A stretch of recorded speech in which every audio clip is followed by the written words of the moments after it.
yield the floor to Dr. Sinwe, Principal Secretary for the Ministry of Foreign and Diaspora Affairs, who will kick us off and invite the first speakers of the day. Makofi tafadhali.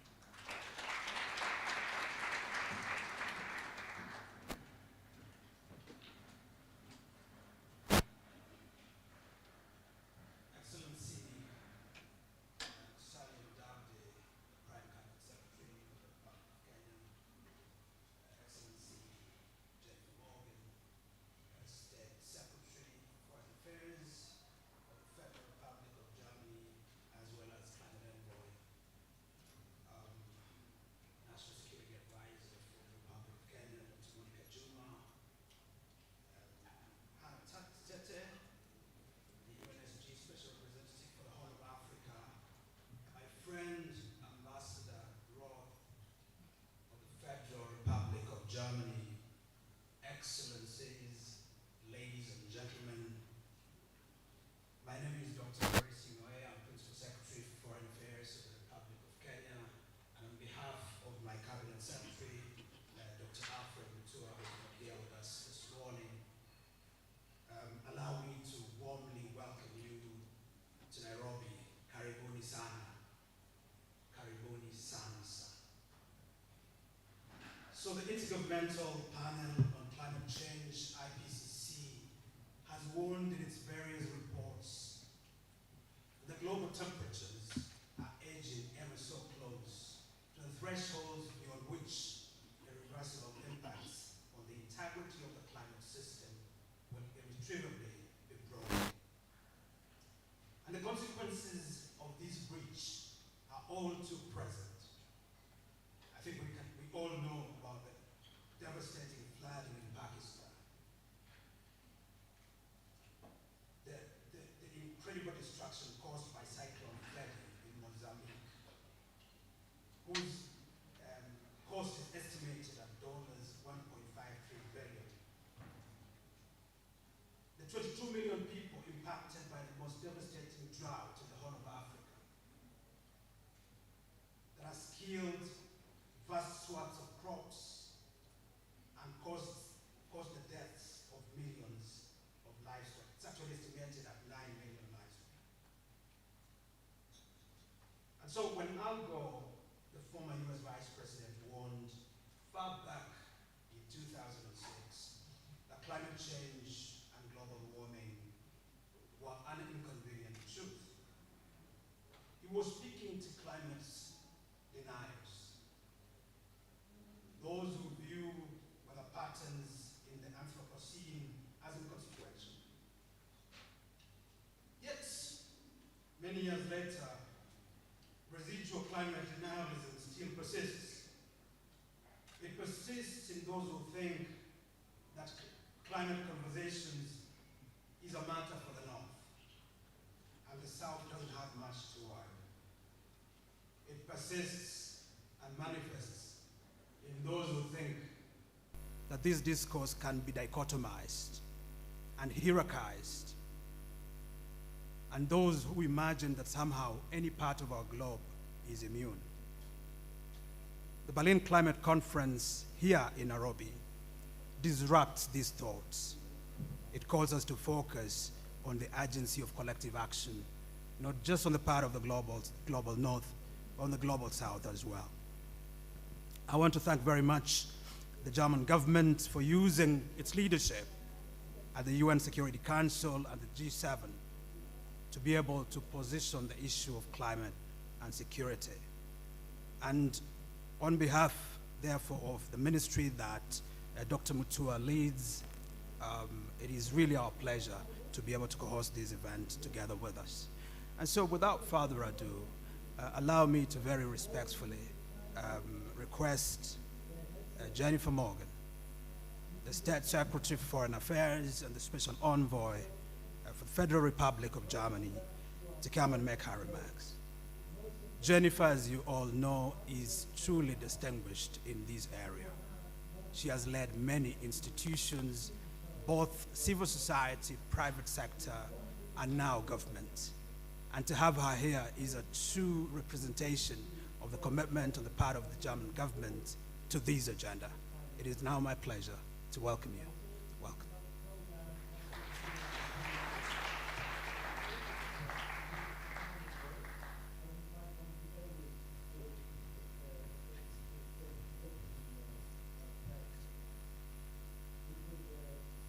Good morning. It's so wonderful to be here in Nairobi again. Your Excellency Prime Minister, Prime Cabinet Secretary Mudavadi, Ambassador Juma, Undersecretary Tete, Principal Secretary, friends, colleagues, what a good thing that we are here together today because we know that the climate crisis is one of the biggest security and development threats of our time. And I think the conflicts around the world, well, they are becoming more complex, they're becoming more extensive and protracted. We know that an estimated 2 billion people live in fragile and conflict-affected areas today, and most of the most fragile areas are here in Africa. And this number is expected to increase further, and we need that number to decrease. And at the same time, we see that the increasing consequences of the climate crisis tend to exacerbate the conflicts over food, water, land, and resources, and then also refugee and migration movements. So people in fragile and conflict areas, well, they are extremely affected. And this is one of the reasons why our government decided to make climate change and addressing it a central pillar of our first ever national security strategy that was released just a few weeks ago. And I think in doing so, we have embraced a broader, more integrated concept of security, one that also focuses on the ability to ensure the well-being of our citizens, puts value on international stability and robust and diversified economic ties, and one that really puts climate action as one of its 3 key pillars. I think the past year and a half has really proven this decision to be prescient. The Russian war of aggression has viciously highlighted the connection between fossil fuel imports, energy and climate security, and peace to a German and European public, and it has caused, obviously, multiple crises around the world, and particularly here in Kenya and on the continent of Africa. And my tenure as climate envoy has also brought me face to face with some of the climate and security challenges that many face on the ground, the realities of the devastated and displaced communities, and of sharpening resource conflicts, and has a very, very human face, one that I think in this tragedy sometimes brings communities together and band together to try and overcome the destabilizations that they have faced. In the Sahel, I met women that had migrated from Mali to Niger due to the extreme heat, and they'd started a small farm in a village for themselves, but also for the entire village, and they were raising heat-resistant crops. So I think the climate crisis, it's also challenging us to advance new approaches to peace building and security. We need to think these things together and act together. And that's why in 2019 we started the Berlin Climate and Security Conference as a global forum to connect governments, international organizations, experts, and practitioners working on the many aspects of. And last year we launched the Climate Peace Initiative, which is a multilateral initiative which promotes, coordinates, and advances concrete projects on the ground to address the gap between the strong political rhetoric and effective climate and security action. Now we need to turn those projects into systemic change. So far we have 25 countries that are part of that initiative. We very much welcome the interest of other countries like Kenya. Kenya is a key partner on many climate and energy issues, including on climate-related security matters. And that's why it is just excellent, and I'm particularly happy to be jointly hosting this new format, the BCSC Nairobi, with the Kenyan government. What a better place to be together.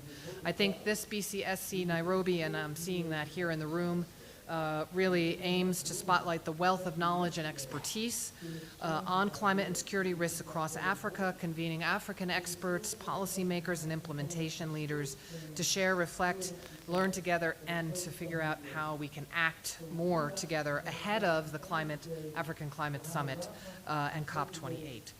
So standing here in Nairobi, it's clear that strong African leadership, it is a bright spark in this critical decade. And I have immense respect for climate leaders like the Kenyan President Ruto, who has the confidence to chart this new development model, to bypass the fossil fuel development model that we in Europe are struggling to get out of, and instead to embrace climate prosperity built on abundant human and natural resources that you have here.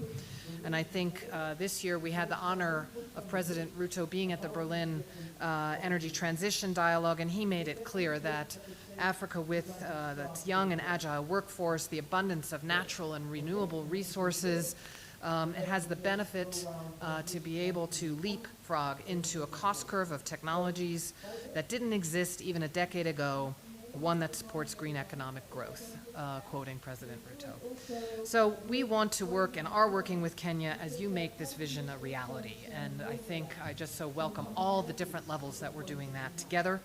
That's why we're working together to, on your 100% renewable energy target. We have ourselves found that this shift into, we're working for an 80% renewable energy target by 2030.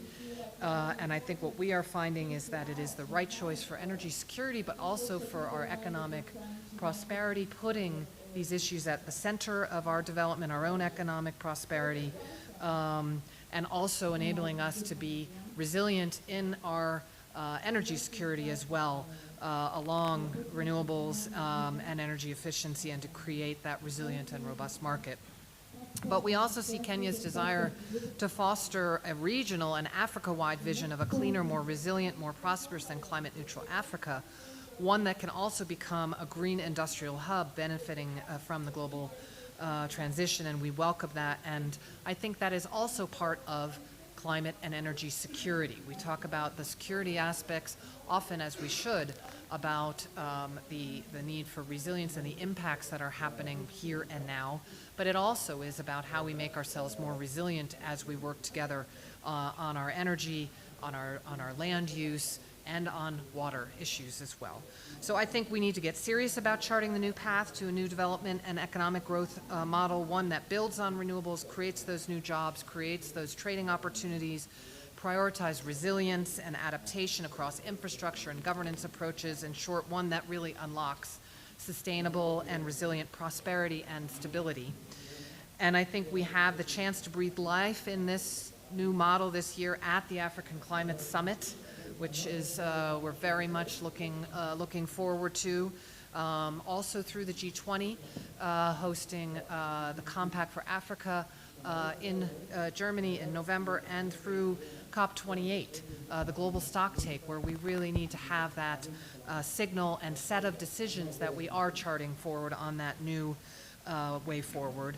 Briefly, I think for the COP this year, we know we are not on track on any of the goals, whether they be the mitigation goals, the adaptation goals, or the finance goals. And so we need that to shift. And I think we know that finance is not flowing in the way that it needs to make sustainable and resilient development a reality for people on the ground, particularly in Africa.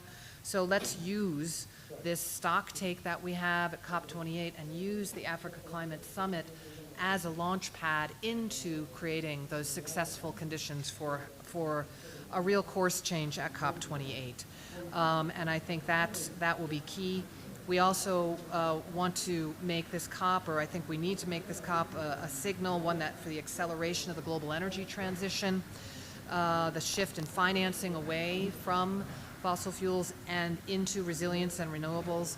And that's why we and other countries are actually working towards a global renewable target and energy efficiency target for the COP, because we think that by having such a goal, underpinned by the financing mechanisms, by the skilled labor initiatives. That is the way forward. That will also enable that phase out of fossil fuels and the substitution, depending on where you are in your development and how much fossil fuels plays a role. This obviously needs to come together with mobilizing additional finance, creating new jobs and training opportunities, and expanding renewables production. And I think that realizing the benefits of that transition, obviously also here in African countries. We need to forge ahead on financing. We are hopeful that this year we will finally be able to meet that 100 billion goal. That will be confirmed, that developed countries promised so long ago.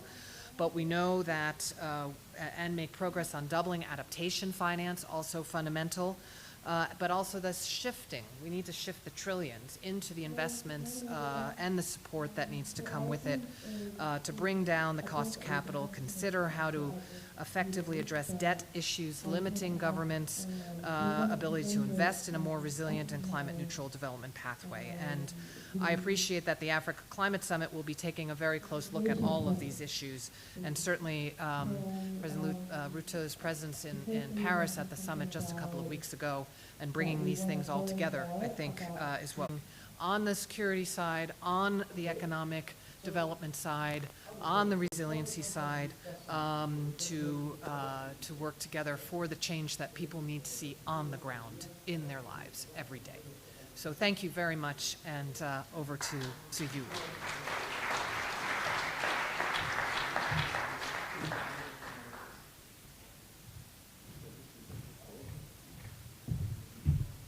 Another round of applause. There is a lot to do, she has said. There's an urgency to that. There's an urgency to that. He's been a member of parliament,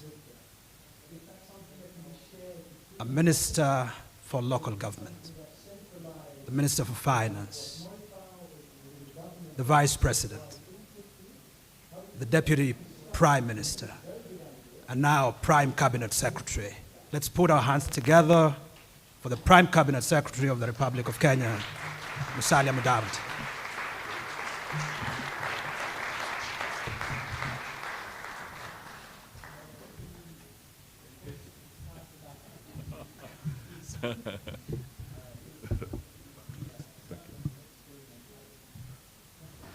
I think he was about to migrate me. Okay.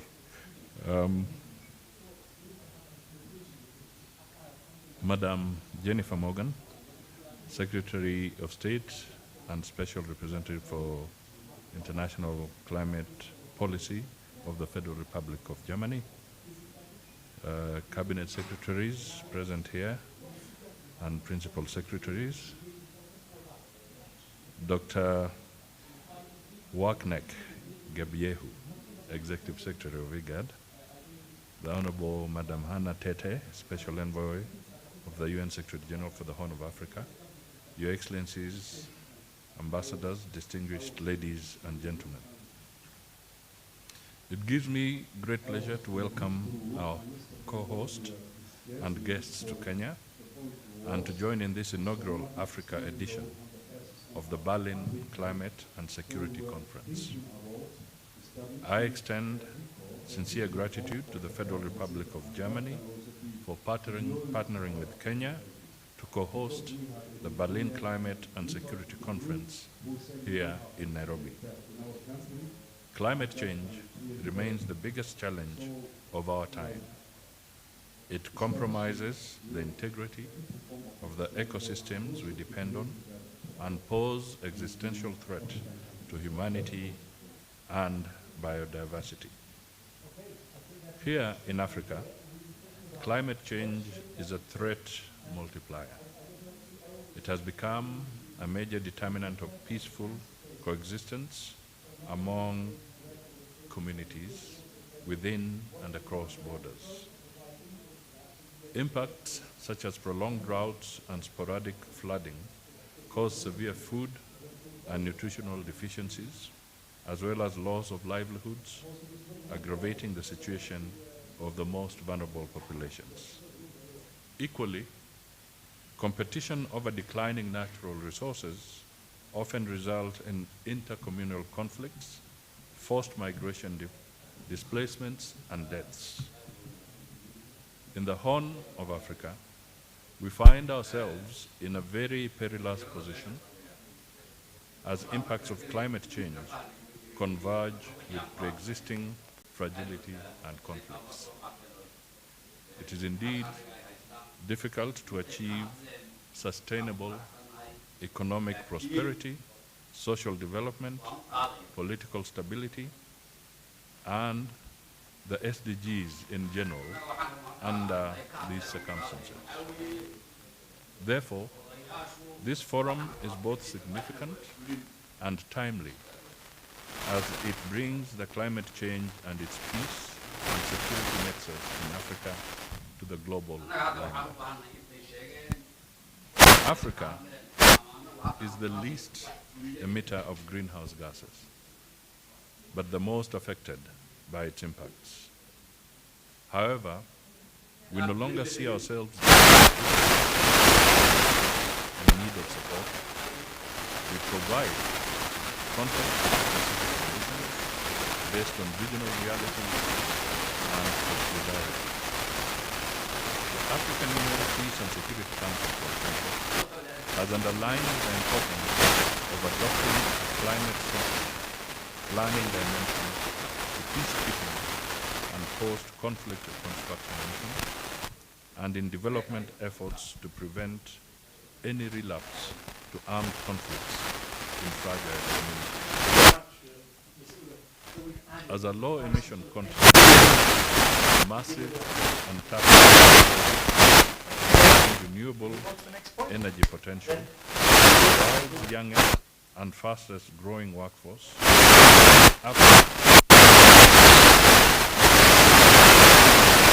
deploying green manufacturing and industrial capacity and removing carbon at scale. We're not getting translation, so.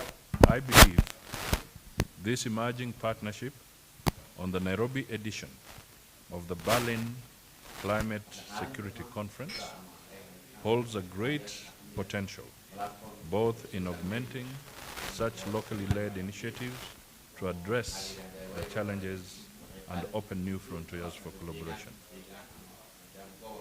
Despite the challenge, Kenya has made significant strides in the efforts to combat climate change. We are among the first African countries to enact a Climate Change Act of 2016, and also one of the first to enact laws at the subnational level, that is the county governments. Thank you so much for that point. It's indeed can be a very helpful tool, right? I think that you're from the same group. Did you want to add something to this, or is it a new point? Otherwise, we'll go first to group number one. Including mainstreaming climate change in government programs and projects. I want to just say...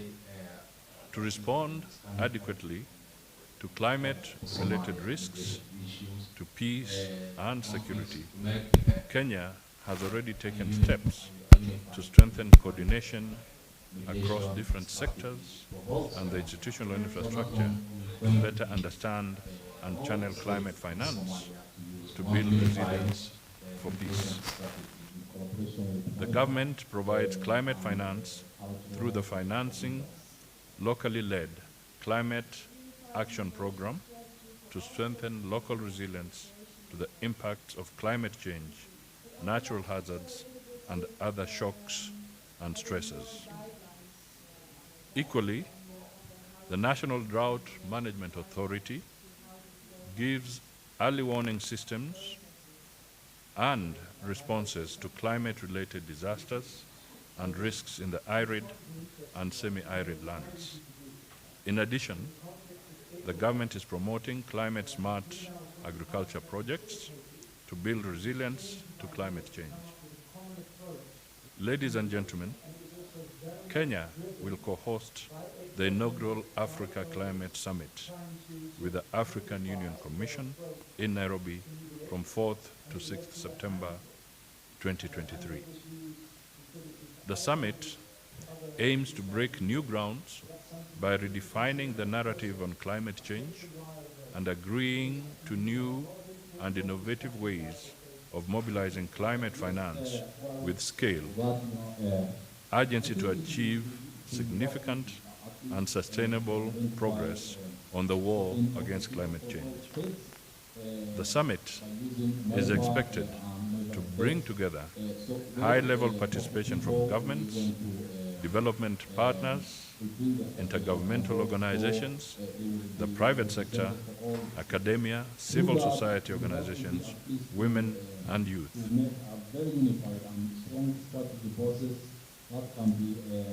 Special sessions will be convened to attract potential investments on renewable energy, green minerals, manufacturing, sustainable agriculture, land and water ocean use, sustainable infrastructure, and urbanization and natural capital.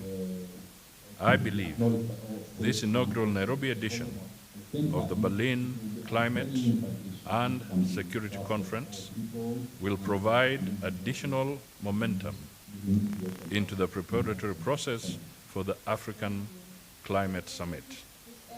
In conclusion, I take this opportunity to invite you, the German corporate society and business community, to the summit and look forward to your active participation.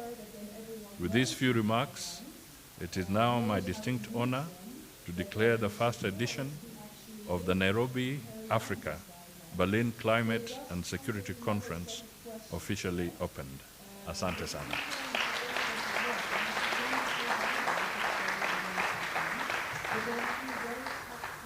Thank you. Before he comes, I'll just highlight one thing. I want to pick up something from Jennifer, the issue of financing. I would really urge that we take it seriously, because fatigue can set in. Fatigue can set in from the various communities if the gestation period between mobilizing resources and getting the resources to the ground is protracted and it takes too long. The President of Kenya, William Ruto, has been talking about recalibrating the financing models within the international framework. He's absolutely right. I remember, maybe Monica will remember, perhaps Abraham as well, and a few others in this house. We had the crisis of the El Nino some years back. And we were all informed that international resources had been raised to support and help countries that had been devastated by the El Nino to reconstruct and get their infrastructure back into form. And I can tell you, because I was then at the center of some of these things as a Minister for Finance, and that's quite some time back, and it would take almost 5 years before the countries could realize the benefit of those resources. That means the disbursement process, the conditionalities that came with it were so expansive, so complicated, so punitive, to the extent that many communities and many nations gave up on the support from those funds. So it is important that as we talk about supporting nations that have to be supported from this kind of international initiative, there's a need for a thorough relook at the disbursement mechanisms, the gestation period, and how those programs can be meaningful so that fatigue does not set in to the communities that are affected. The second point that I would just want to point out is that in Kenya, the president has set an ambitious target, 15 billion trees by 2032. New trees to be planted. We are about 50 million Kenyans. If you break it down, it boils down to 300 trees per citizen.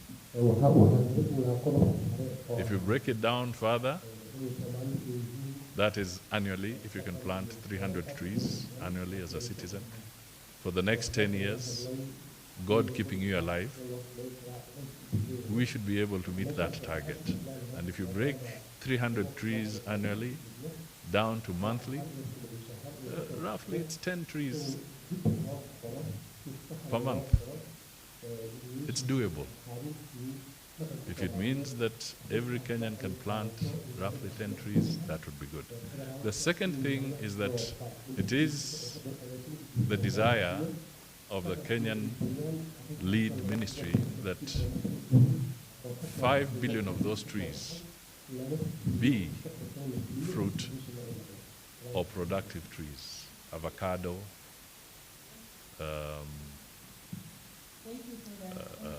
guavas, you name it. So that apart from just looking at the tree cover, but then there's also some serious economic gain that can come through to the citizens. So that, again, would be an initiative. Now, I want to draw Kenyans to something that was initiated by one of our presidents, and it was ridiculed in the initial stages. This is the Nyayo T-zones. Nyayo T-zones was a concept by the then president to create a belt of tea around the forests. You know, you have the rhino charge who do the electric fence and so forth. But the late president said that let us have tea, a belt of tea around the forests. And it looked like a joke. And I can tell you today, one of the public enterprises that is now generating profit and is no longer dependent on the exchequer is actually the Nyayo T-Zones Authority. Using the tea belt, they protected substantive sections of forest, and at the same time, the country is now earning some dollars from the export of the tea that is picked. And once in a while, if you're flying, you will see some long belts of tea around forests. Now, tea is a tree. Tea is a tree.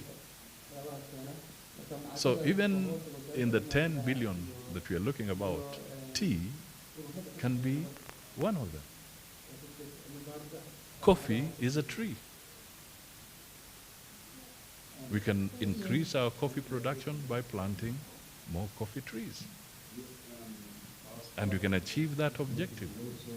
So, as I speak to this, I just wanted to highlight that there's some very living examples right under our nose that can help us achieve a lot in terms of saving and sustaining our climate, but at the same time, supporting communities to earn a living from their sweat. Ladies and gentlemen, asante sana.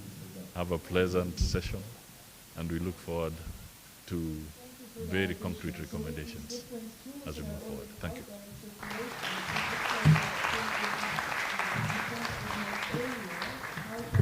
Thank you very much. A better round of applause for His Excellency Musalia Mudavadi, and earlier on, Her Excellency Jennifer Morgan. So I want to thank our speakers for framing and giving us those inspiring words.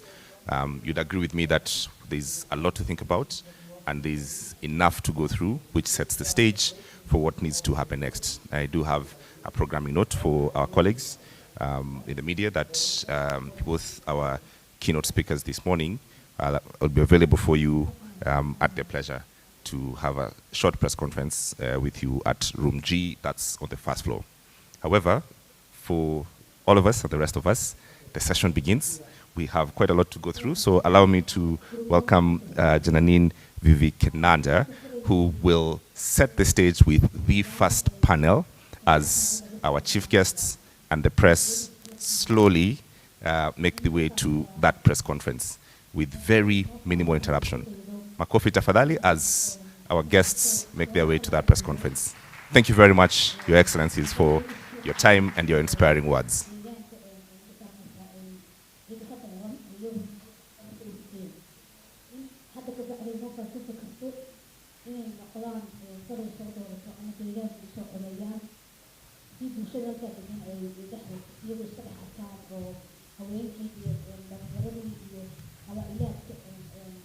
Thank you very much, James, and what an honor to be here. I would like to call all the panel up to join me on stage, and we can all take a seat.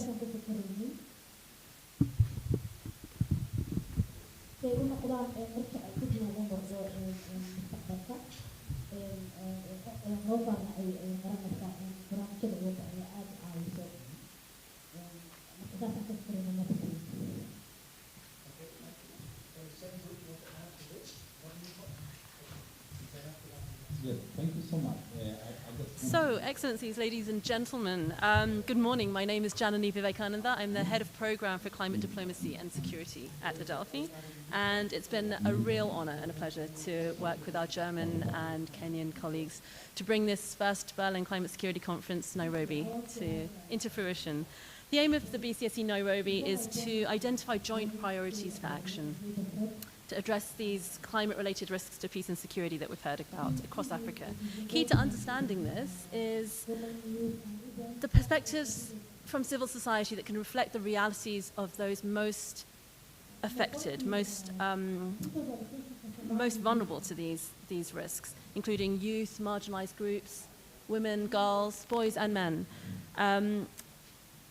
And this session is intended to set the stage, to open the conference with these perspectives that are crucial to the debate, but that are oftentimes overlooked. So we aim to take stock of progress with this session, starting with these perspectives. Whilst we know that action needs to be catalyzed at the highest level of political leadership, we want to start the conversation with a focus on youth, with a focus on women, and with a focus on civil society. So we have an excellent panel. I'm just waiting for one more of our speakers. He's on his way, and the microphones, and then we'll get started. But whilst I'm waiting, I will introduce the two that we have. We have Khalid Ben Mansour, who is the African Youth Ambassador for Peace of the African Union Commission. And delighted to have you here. And we have Alice Reza, Senior Director for Policy Influence and Engagement at the WWF. Very warm welcome.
Can you, yeah? Okay. Khalid, let's start with you. As the African Youth Ambassador for Peace, can you perhaps outline 3 key ways that you understand young people to be most affected by the risks posed by security from climate change? Thank you very much. Good morning, everyone. Delighted to join you here on the very first edition of the BCSC, and thank you for the insightful question. When examining the impact of climate-related security risks on young people, we can identify 3 key dimensions that significantly impact their lives. So I'll just narrow them down to the most pertinent dimensions that I found as young people belonging to the youth constituency. Young people disproportionately are exposed to physical risks, and these risks come directly from climate change. So this includes extreme weather events, as we have seen previously in the last 2 years, like floods and droughts and heat waves, which directly impact their well-being and livelihoods. So in coastal regions, for example, the rising sea levels pose a threat to communities, making families being displaced and disrupting the lives of young people who depend, for example, on the ocean for sustenance or economic opportunities. So some of the people, they actually make a living out of the sea. Young people bear the brunt of the social economic risks associated with climate change. So the limited access to education or healthcare due to the environmental degradation and the challenging climate patterns, they make it even harder for them to access opportunities. So as a result, their prospects of a stable or prosperous future are compromised. This creates a sense of despair in the face of the existing challenges. I'll give you an example from my region, North Africa, which includes countries like my country, Tunisia. We witness specific regional challenges that affect young people. We have seen in the first quarter of 2023 the very pressuring challenge of water scarcity, and we were threatened by droughts. I think by natural miracle we were saved by the heavy rains earlier this year, but it creates in young people a sort of frustration. Everyone was concerned about the future and how we would actually behave or how we will take action in the face of these challenges. So the region is already confronted with the impacts of desertification, water scarcity, and agriculture disruptions. These are all exacerbated by climate change. So we are in the face of diminished opportunities in the sectors like fisheries, agriculture, and tourism, 3 of the most powerful fields in which economic opportunities come from. Also, as the region of North Africa represents a gateway between 2 continents, it also faces added pressure of migration flows. So resulting from environmental factors, which creates an additional burden already on its youth population. We have seen a new phenomenon recently that is called climate-induced migration. So we have seen more young people migrating due to the impacts of climate change, and not only young people, even children with their families migrating. Another and last point that I found really interesting, and sometimes we forget to highlight it, which is the psychological and emotional toll of climate change. The climate-related risks or the uncertainties and disruptions caused by climate change and environmental instability can lead to heightened anxiety, stress, and a sense of despair to young people. Some people, when they see that their future is unstable or impacted by the climate risks, it creates a sort of anxiety threatening their future. How can I do in the face of these challenges? How my future is being impacted by this? Am I going to survive when a conflict induced by climate change, or if I'm going to have to migrate, what's going to happen next? So the mental well-being is linked directly to the state of environment in their community. I'm going to finish with one statistics. which has been a recent study actually conducted in Kenya that proved that 73% of the young people in the country reported experiencing negative effects of climate change in their lives.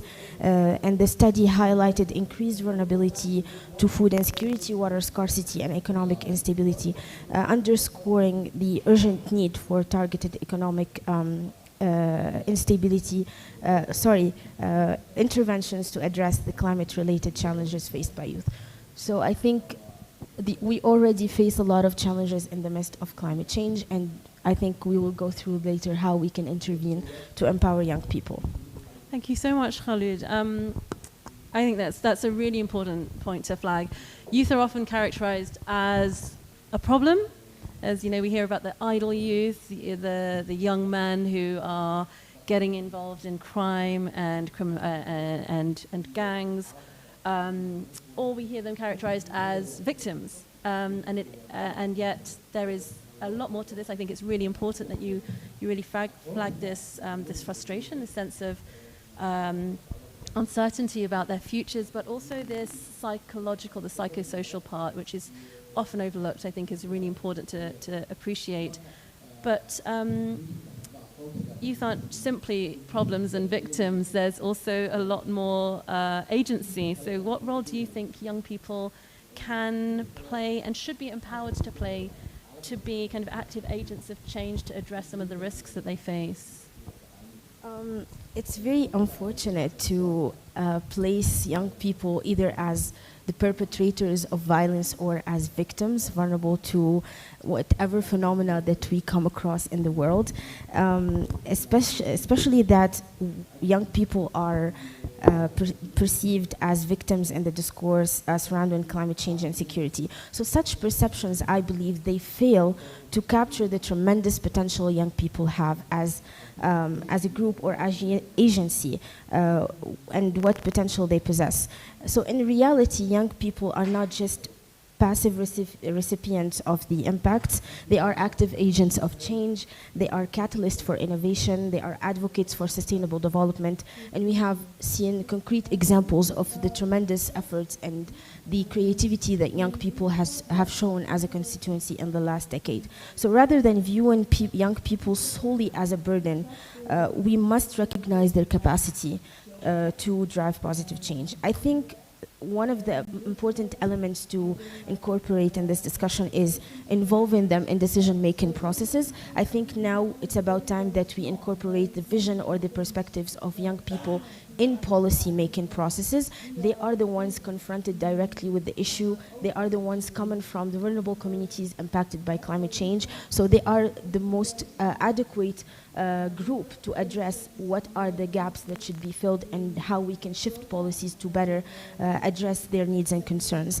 We need to also provide them with capacity building, especially the education, which can be a stimulator for the creation of green jobs and also for the economic resilience in the face of climate change. Also, we can support partnerships and network. We have seen the Climate for Peace, which is one of the initiatives that was created to support financing for climate and to sustain peace and security, and encourage platforms like peer-to-peer learning and advocacy. I think when a large group of people meet in the same room and contribute to the same goal, it gives them more of a stronger position to face or confront challenges like climate change. So overall, I think it's time. It's really time to move beyond the limited narratives of youth as the problem.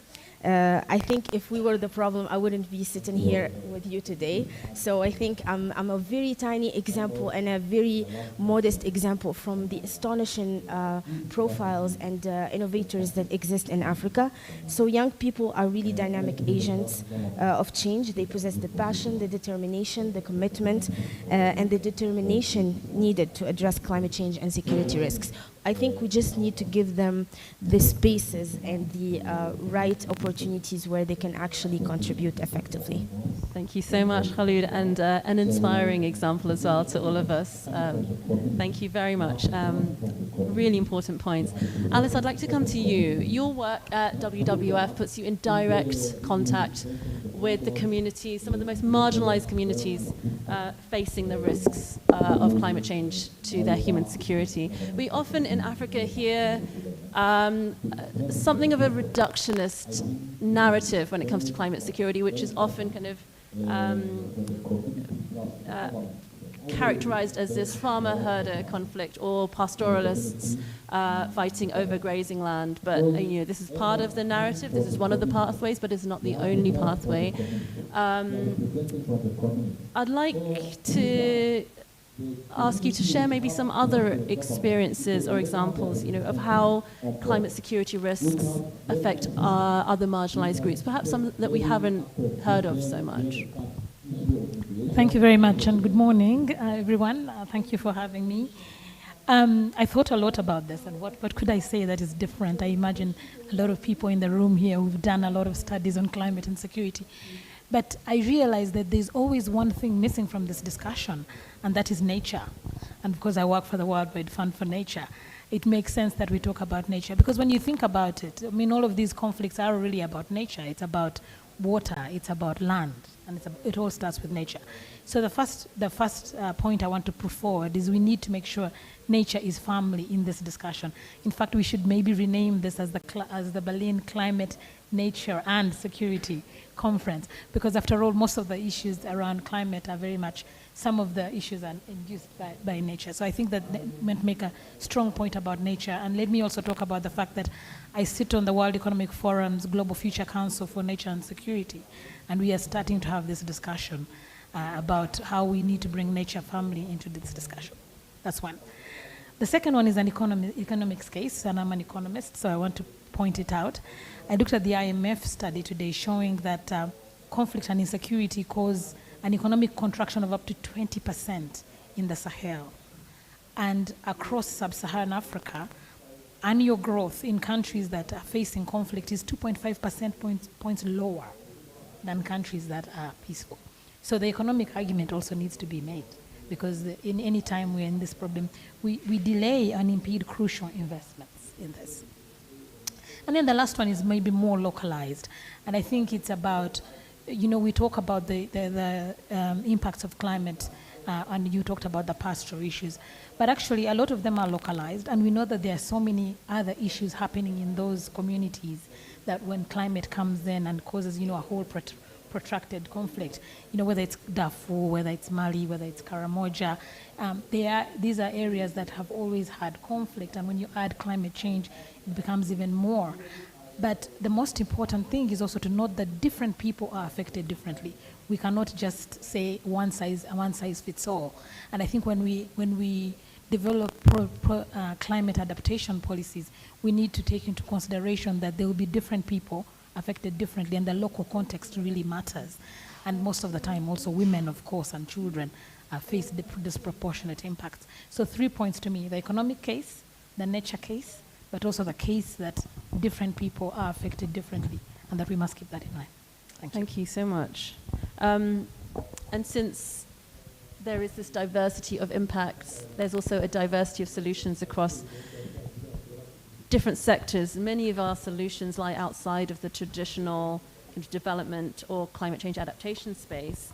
For example, in agriculture or mining or in oil and gas or the renewable energy sector. We've heard a lot about the potential there from our keynote welcome this morning. What would you like to see in an outcome of this conference to encourage African governments and maybe businesses and international donors to adopt sustainable and peace-positive pathways across these other sectors? Yeah, I think first and foremost, I think we need to talk about the green transition. We hear about this a lot. I mean, when you think about the fact that we are pushing very hard to our climate solutions are all about reducing emissions, right? And we want to see growth in wind and solar and green technologies. But what does that mean? That means the increased demand in renewable earth minerals, right? And where are those located? Those are located in countries where you still have some governance issues. So I think it's extremely important for us to understand that interplay. And when we have a rapid decline in fossil fuels, how does that affect, when we push for a rapid decline in fossil fuels, What does that mean for countries that are oil exporters, Angola, Nigeria? Is there an alternative that we put in place? So for me, the transition is important. That South Africa, we are seeing making a lot of progress on how they are looking at the green transition from coal. We're seeing that happening. So I think it's important that we talk about the need to move into clean energy, the need to move to reduce emissions, but also the need to take into consideration the uncompensated distribution effects that might come from, and increased conflict, might come and also increase conflict. I think the other ones, and I think we great to recognize, I mean, the work that has already been done there. I think the AU, African Union Peace and Security Council, really continuing to focus on this issue. We know that Africa sponsored the UN Security Council resolution. Those are all issues that we're excited. The IPCC fifth assessment, really looking at the chapter on human security. So we're seeing a lot more, and we need to call for more and more scholarship from this region to really inform those discussions. And then really, it's governance, isn't it? It's the rights, it's the grazing rights, it's the land rights, it's the land tenure. Those are always going to be important issue. And finally, it is the way we coordinate. The issues are, they are governance issues, they are conservation issues, they are development issues. And so the humanitarian agenda, the development agenda, the conservation agenda where I work, we all need to be working much more together. So I'll be pushing for that. Governance, coordination, green transition. Thank you. Thank you so much, Alice. I think between the two of you, there's a lot there. I've heard the need for understanding the importance of education and investing in the economic resilience of young people, about the importance of including nature and biodiversity in our conversations about climate action, about ensuring that we do need a green transition, but it needs to be conflict sensitive. We need to understand not just what these pathways look like between climate change, peace and security, but how they affect different people in different ways. And also the importance of governance. So I'd like to turn to you, Ambassador Ali Mohammed. You're the presidential envoy and the climate envoy for presidential advisor, and the climate envoy for Kenya. And this is a real honor and a privilege that you can join us here today and listen to these perspectives. What will you do in your role, particularly as climate envoy? You'll be going to COP28. What will you take with you from this to ensure that the realities of those affected, or those whose human security is most affected by these climate change impacts, will have their issues reflected in the political and the financial commitments that are forged at the Africa Climate Summit and also at COP28? Well, good morning and thank you very much. First of all, let me commend and appreciate the government of Germany for bringing this conference to Africa, where the issues and the impacts of climate change is more real. 80% of the most vulnerable 50 or so countries are found in this continent. This continent suffers the most when it comes to climate change impacts. In the Horn of Africa, where we are here, we're just getting out of one of the worst drought situation in decades, where we have lost, as somebody said earlier, 9.5 million or thereabout livestock. And this is livelihood of people being destroyed. What that leads to is massive displacement. What that leads to is massive conflicts. And we have communities conflicting and fighting over the dwindling resources, whether it is water, whether it is the pasture land, and so forth. So that is what is happening in the eastern part of Africa. In the central part of Africa, we'll all have seen the impacts of the excess amount of water and the flash floods that have washed away hundreds upon hundreds of homes and human lives that have been lost.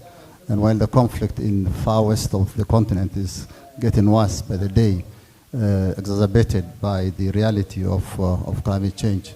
So I appreciate and commend the government of Germany for bringing this important discussion on climate and security to the African continent. And you will all have also seen that the situation is getting worse.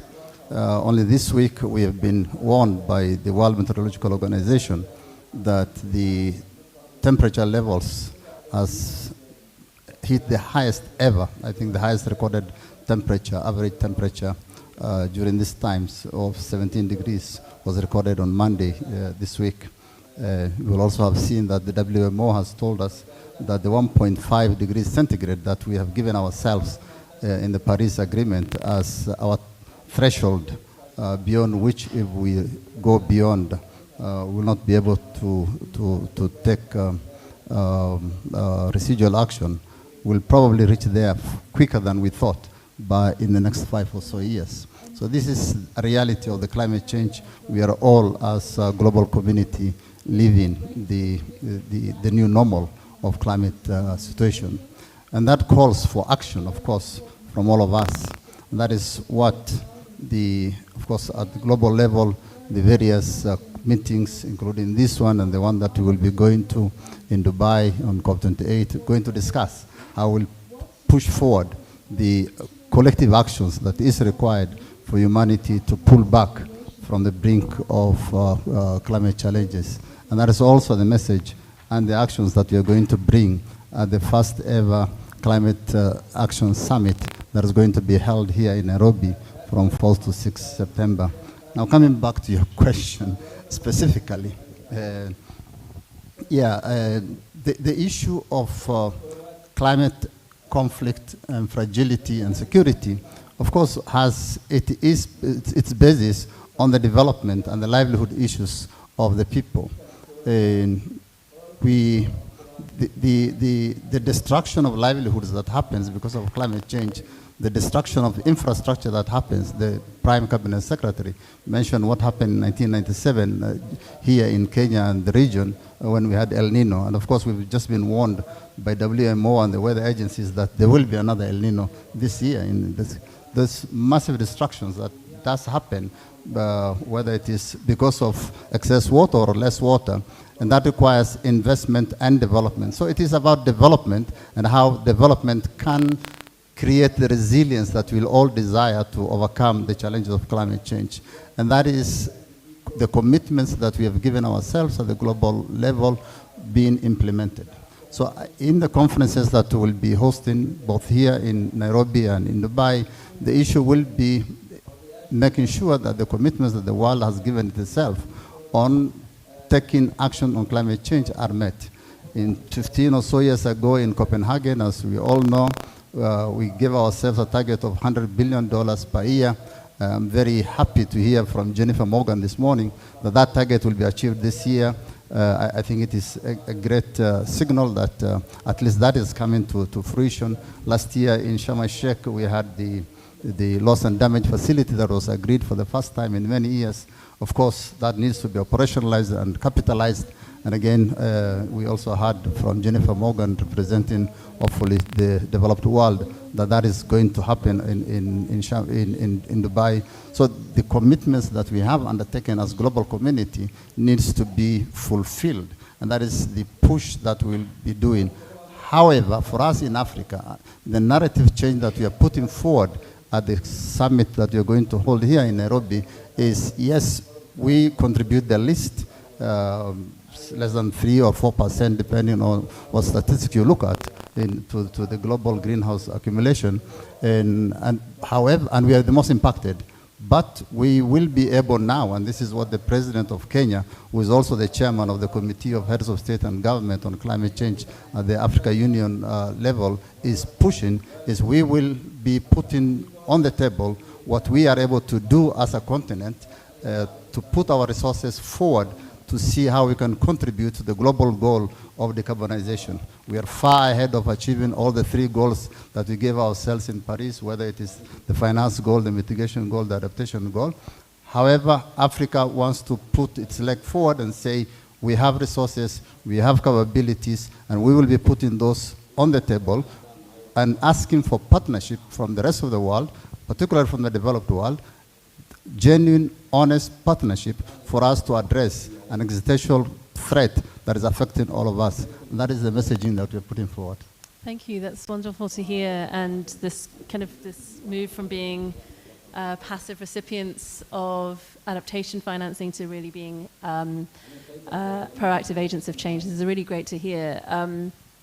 But in neither the UNFCCC's mandate nor, as I understand so far, the agenda for the Africa Climate Summit, is there an explicit reference to peace and security? Yet we've heard from our panel that this is core. Yes, we really do want to see this kind of Kenyan or African leadership in the green transition, but as we heard from Alice, this is going to create new winners and losers. It's going to create new power dynamics. It can create conflict if we don't manage this carefully. We heard from Khalud how these frustrations and these psychological impacts can potentially have negative implications if they're not managed carefully. So do you see spaces, and do you see anything within your role as the climate envoy to insert measures that can address some of these human security measures within the agenda of the Africa Climate Summit? And whilst it's never going to be part of the negotiations of the COP, something that can be part of the way we understand the commitments made at COP28? Well, thank you very much. That's a good question. One of the things that, one of the agenda items that we're putting forward at the summit in Nairobi is the whole issue of climate, migration, and security. And working with a number of actors, including the UN agencies, IMO, and others, presenting that. As we all know, the impact of insecurity and fragility arising from climate affects us, as I said, most. Many of our compatriots are every other day dying, migrating between here and the global north. And so it is a real security.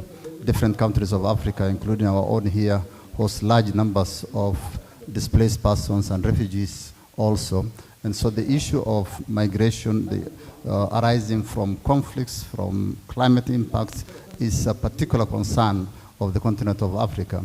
And therefore, we will be having a discussion in Nairobi, supported by several entities, intergovernmental and non-governmental organizations, as well as our own governments. And we hope to take forward the outcome from the Nairobi summit to the COP28 and to the UN General Assembly that comes soon after the Nairobi summit. So we're very grateful, really, that the German government did take this to the UN Security Council several years, and now it has become a constant agenda in the Security Council.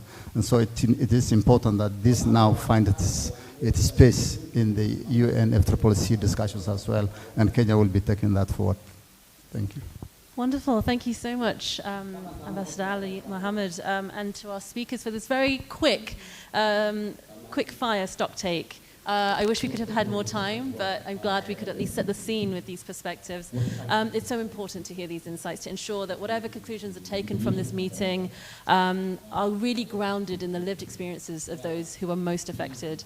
It's about, as we know, about connecting bottom up and top down and vice versa, and so I think it's really important that we start with this perspective. But with this view of connecting the bottom up with the top down, let's move straight on to our next session. Before that, I would love us to just thank our excellent panel.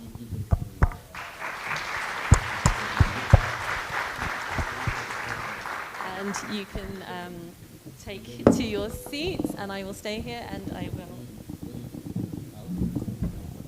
move us straight on to our next session, which is our high-level keynote conversation on the priorities for addressing climate security in Africa.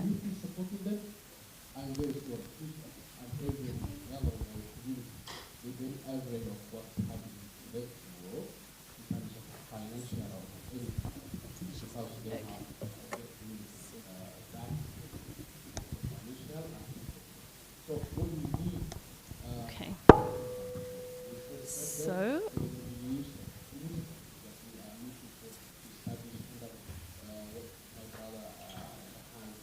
our next session, we have an esteemed panel, Excellencies, Ambassador Monica Juma, National Security Advisor for the Government of Kenya, Excellency Hannah Tatey, Undersecretary General and Special Envoy for the Horn of Africa, and Honorable Jennifer Morgan, State Secretary and Special Envoy for International Climate Action for the German Federal Foreign Office. I invite you to join me on the stage.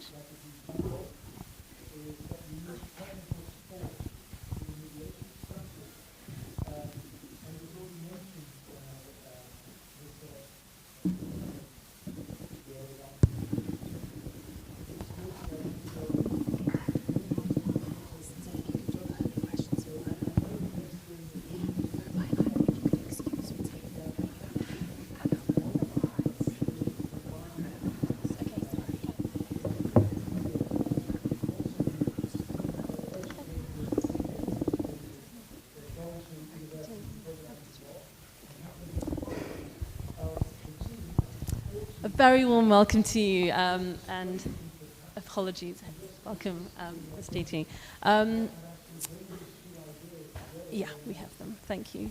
So I know that we're running a little behind time, so let's just get straight into it. I don't think this panel needs any introduction. But of course, just for the rest of the conference as well, all the speakers' bios are available on the website and in the packs.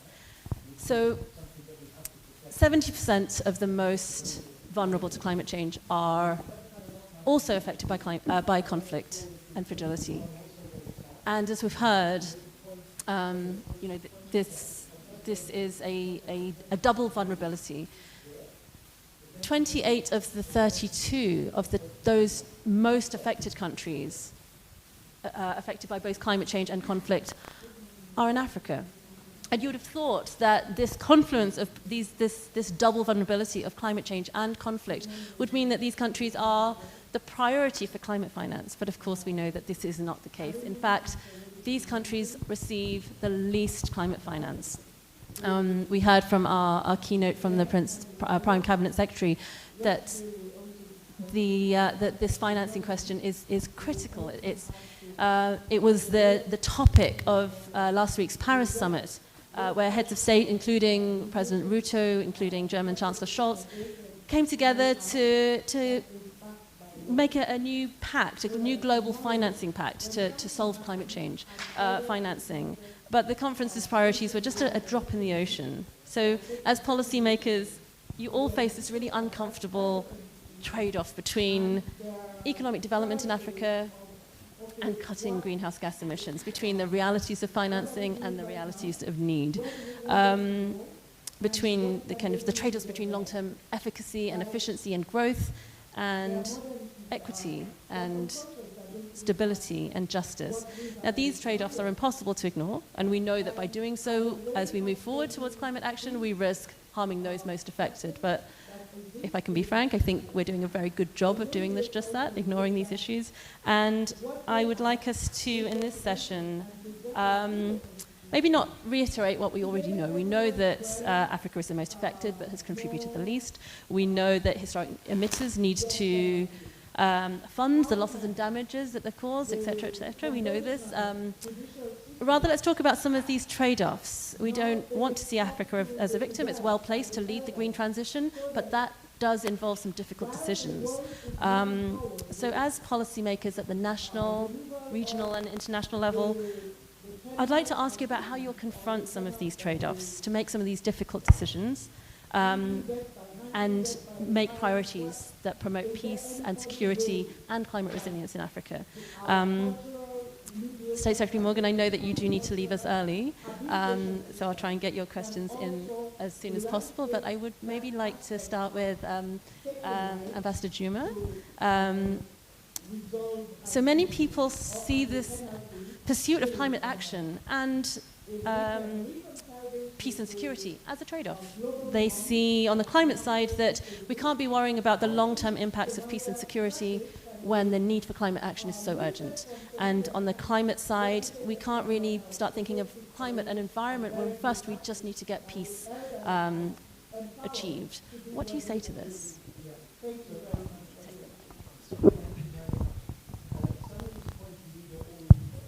Well, good morning, everybody.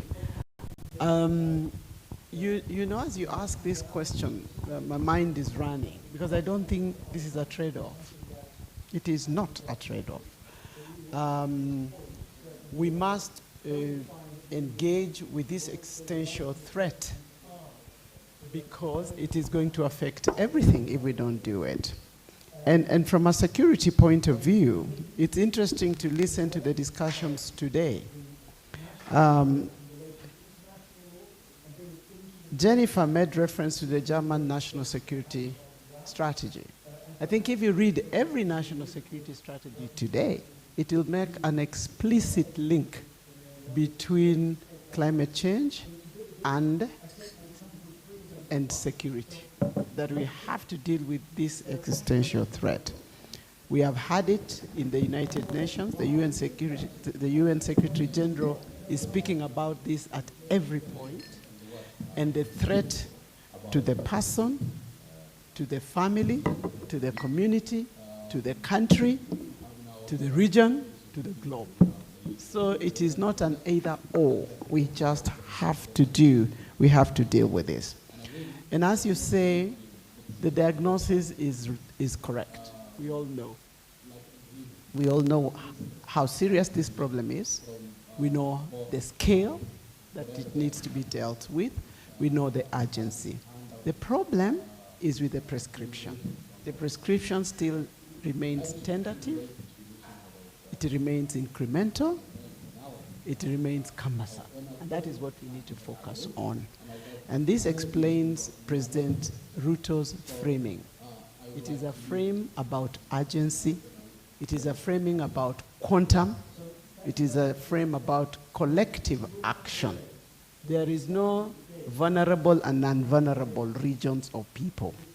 And in fact, it doesn't matter what we do at the national level because we must do it all together. It doesn't matter that Kenya is having 92% of its grid being green. Matters, yes, but its only value is if everybody else goes green. And that is the important point. That is why the north-south divide, the emitters versus emitters, the developed versus developing, does not make sense in this. It must be conceived in the sense of a common public good. It is security for us all. So we must do it together. And that is the framing that we are looking for. Absolutely, thank you. So we do need this collective action and we need global commitments. State Secretary Morgan, I'd like to come to you. Both President Ruto and Chancellor Scholz were in Paris for this summit to make and codify these global commitments. What did you make of these commitments to climate finance? And just a quick follow-up, if it's not then too loaded a question, what do you see as what's fundamentally wrong with the global financial architecture for climate finance? And how do you see Germany playing a role in its role as donor, perhaps, or partner, in making things fairer? Well, I first of all, thank you to the government of Kenya for hosting all of this and for having us here together. And I couldn't agree more that these aren't trade-offs; these are synergies that we have to think together and address together. And I think that's beginning. And a big part of it, I think, is the recognition that the financial system that was built in 1992, the Bretton Woods system, is no longer fit for purpose for the world in which we live now.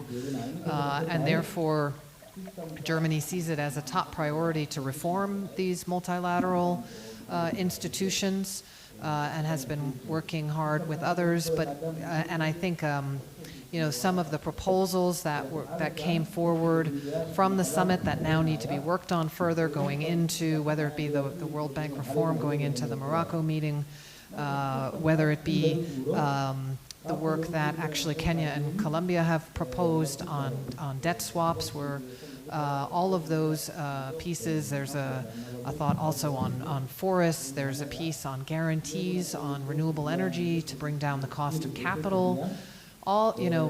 Each of those pieces needs to make progress. And I think and we have to be really focused right now because it's everything.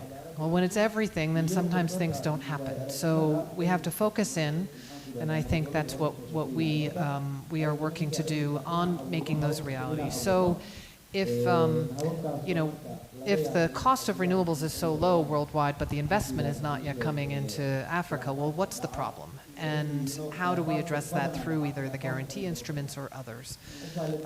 If the debt crisis is so extreme as it is, then how do we do the debt swaps? How do we make sure that if a extreme climate event happens, that at a minimum countries don't have to pay their interest payments? I mean, all of these things need to move forward in parallel. And I think my hope is that they've at least the problem has been recognized by that, and the initial solutions are there.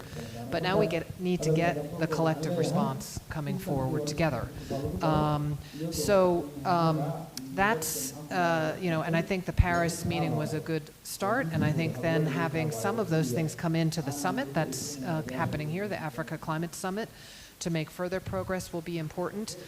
In terms of bringing equity and fairness more in, because I think that is the issue. I think it's an issue of climate justice. I think along with the collective action, developed countries taking the lead on both what we're doing at home to reduce emissions, because at the end of the day, those that have caused the problem need to take the lead in addressing it, and that's certainly what we are taking very seriously in Germany with a whole set of laws and measures to scale up our renewables and phase out our fossil fuels. But it's also about, for example, on the adaptation issue, building in the resiliency piece. It's also about on loss and damage, bringing those in. And the fairness, I think, I mean, it cuts across everything. So that's not a cop-out, but I know we want to move forward. But I think it's having that link in of making sure that what happens, for example, on resilience is led by the local circumstances. And I think at this conference, thinking about how to link in the climate finance into some of the peace and security issues on adaptation and resilience is long overdue. Thank you so much. You mentioned that there's a lot to do, and by trying to do everything, we might end up doing nothing, if I'm paraphrasing you acceptably there.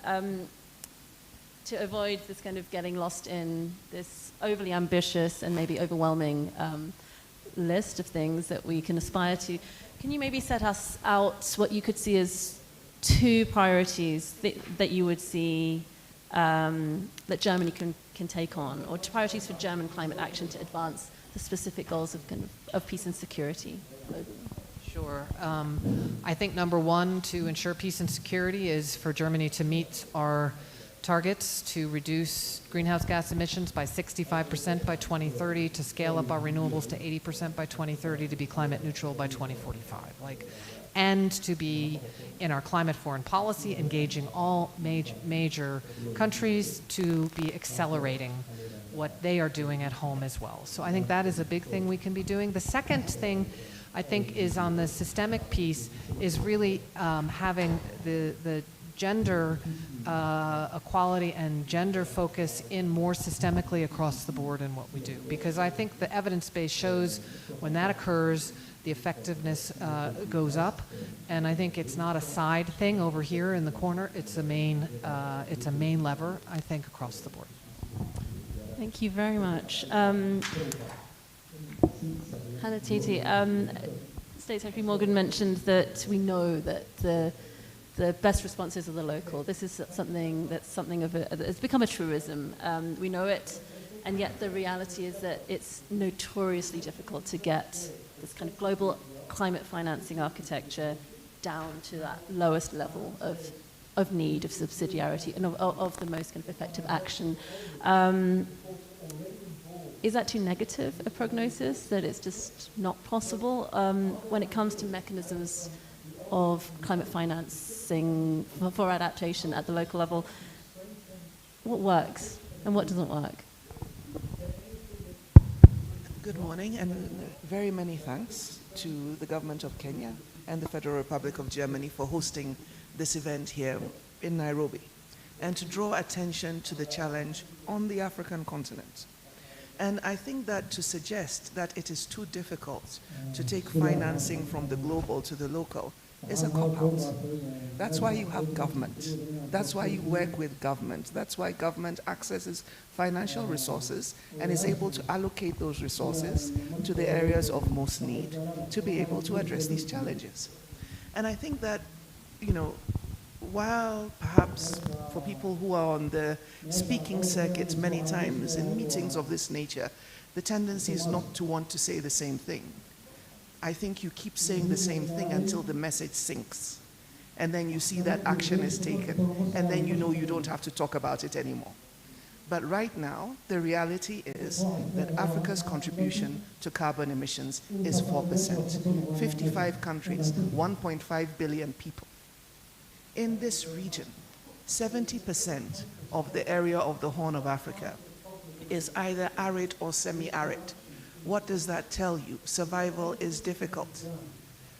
And if you're thinking about how do we do climate financing in pieces and somehow hope that everything is going to be all right, really? I mean, we are adults in the room, we should know better. So I think that the challenge for us is to look at how those resources can be released within the current international financial architecture as quickly as possible, recognizing that the climate crisis is not happening in a few years' time, it's now. Mitigation has failed. When you hear the Secretary General speaking, he's constantly reminding us that we are way off the 1.5 degrees target. What does that tell you? Mitigation has failed. Let's not pretend that it is succeeding.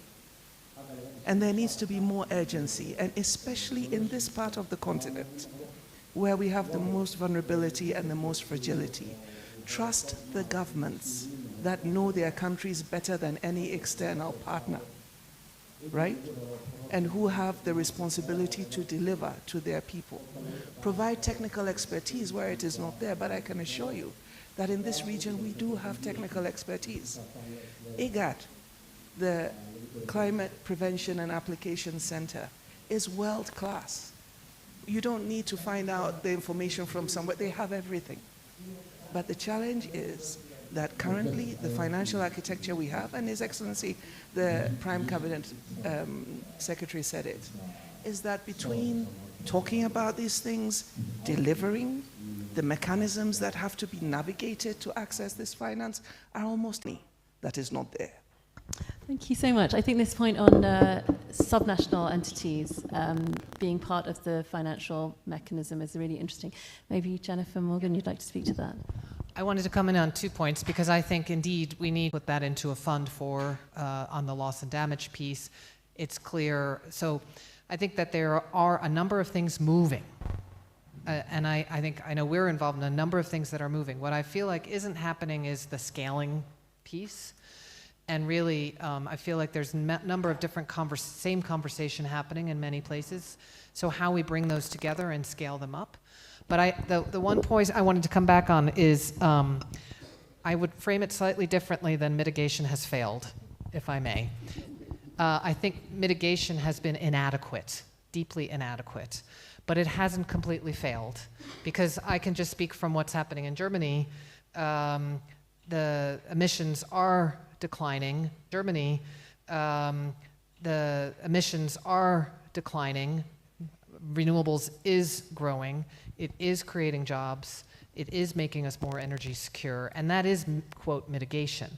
It's absolutely the case that we are not on track for 1.5.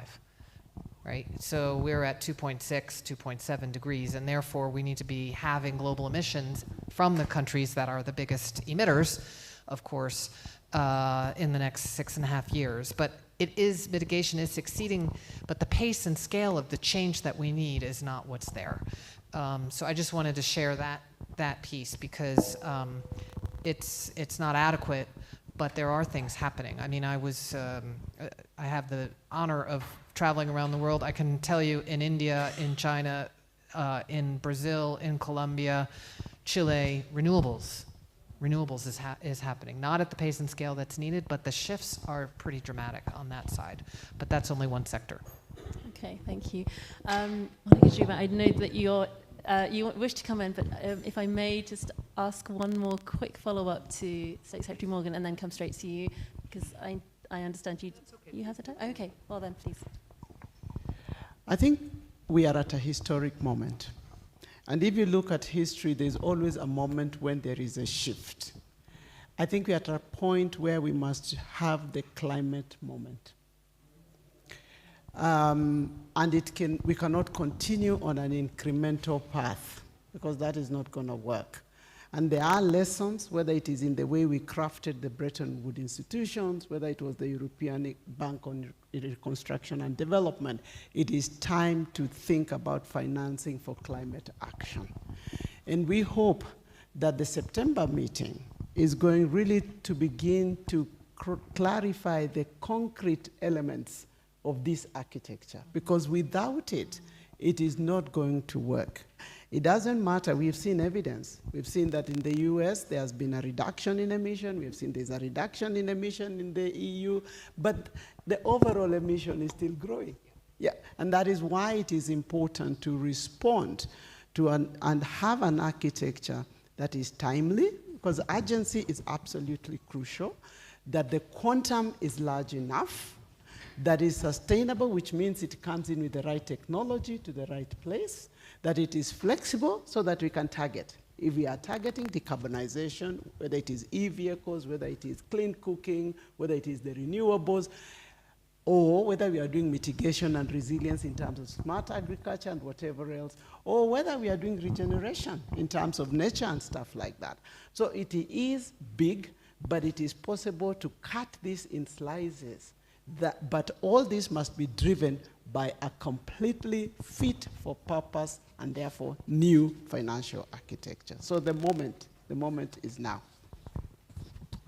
Thank you. So this is our climate moment, but we need a massive scaling up, and this requires changes. So you need structural changes. There are obstacles to scaling up. I think we know what they are, but what one thing do you think, just very pragmatically, would facilitate the scaling up of effective action? And here I don't just mean climate action, but climate action that promotes peace and stability. Is it a change in funding silos? Is it a change in knowledge and capacity, incentives that will actually incentivize action that is also taking account of human security, about taking account of not just the mitigation adaptation piece, but also the impacts on conflict and power dynamics and changes in kind of winners and losers. What would you say is the one thing that we most need to see to facilitate the scaling up for this to become our climate moment? Even if finances are provided within the current architecture, you have to think about the fiscal space. You have to think about whether it is cheap. It is not cheap. I mean, we cannot access money ourselves. We could not float our last bond because it is going for what? 12, 15%? It is impossible to finance climate with those types of interest rates. That is the reality.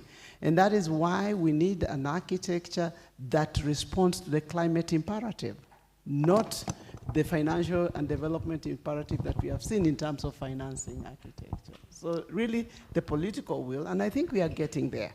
We are getting there in terms of the discussions that are taking place and the idea that we will have better development, even better returns. You know, I was in Glasgow as the Minister of Energy 2 years ago, and the talk was about the trillions of dollars of green financing. How much of that has been deployed?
Do you have any examples, any tangible examples of some climate action which has some visible co-benefit on peace and security?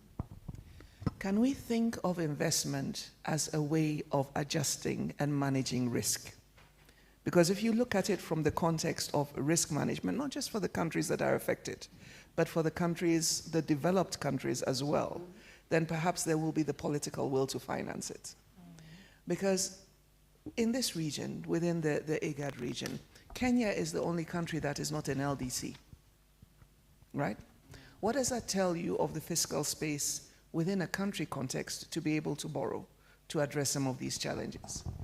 And within the level of sophistication between markets in the developed world and markets in the developing world is so great that some of the opportunities that within this context would be seen as a good business case from the perspective of global finance, except talking about the international financing institutions, will not even be considered worth investing in.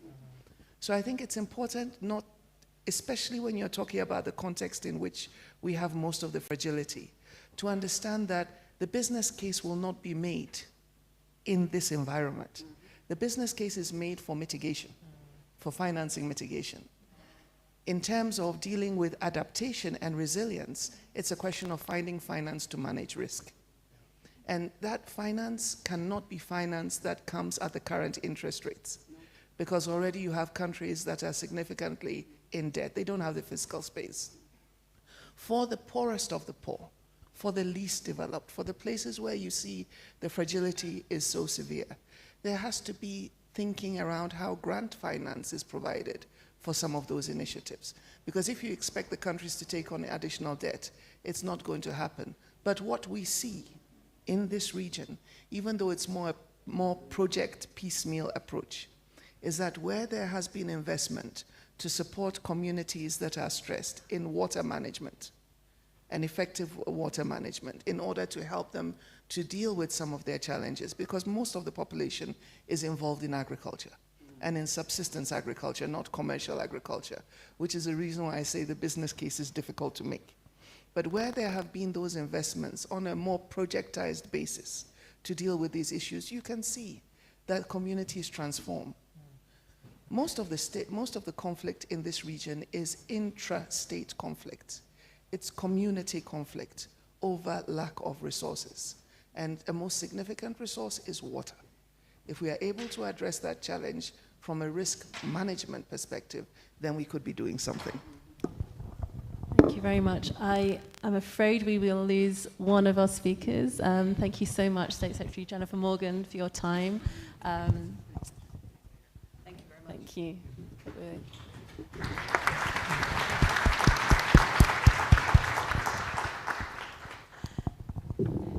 But delighted that we can still carry on this conversation. If I can be so impertinent to just challenge you a little on that. Surely there is a business case if we want investment, and it's not just about government investment, it's also about private sector investment.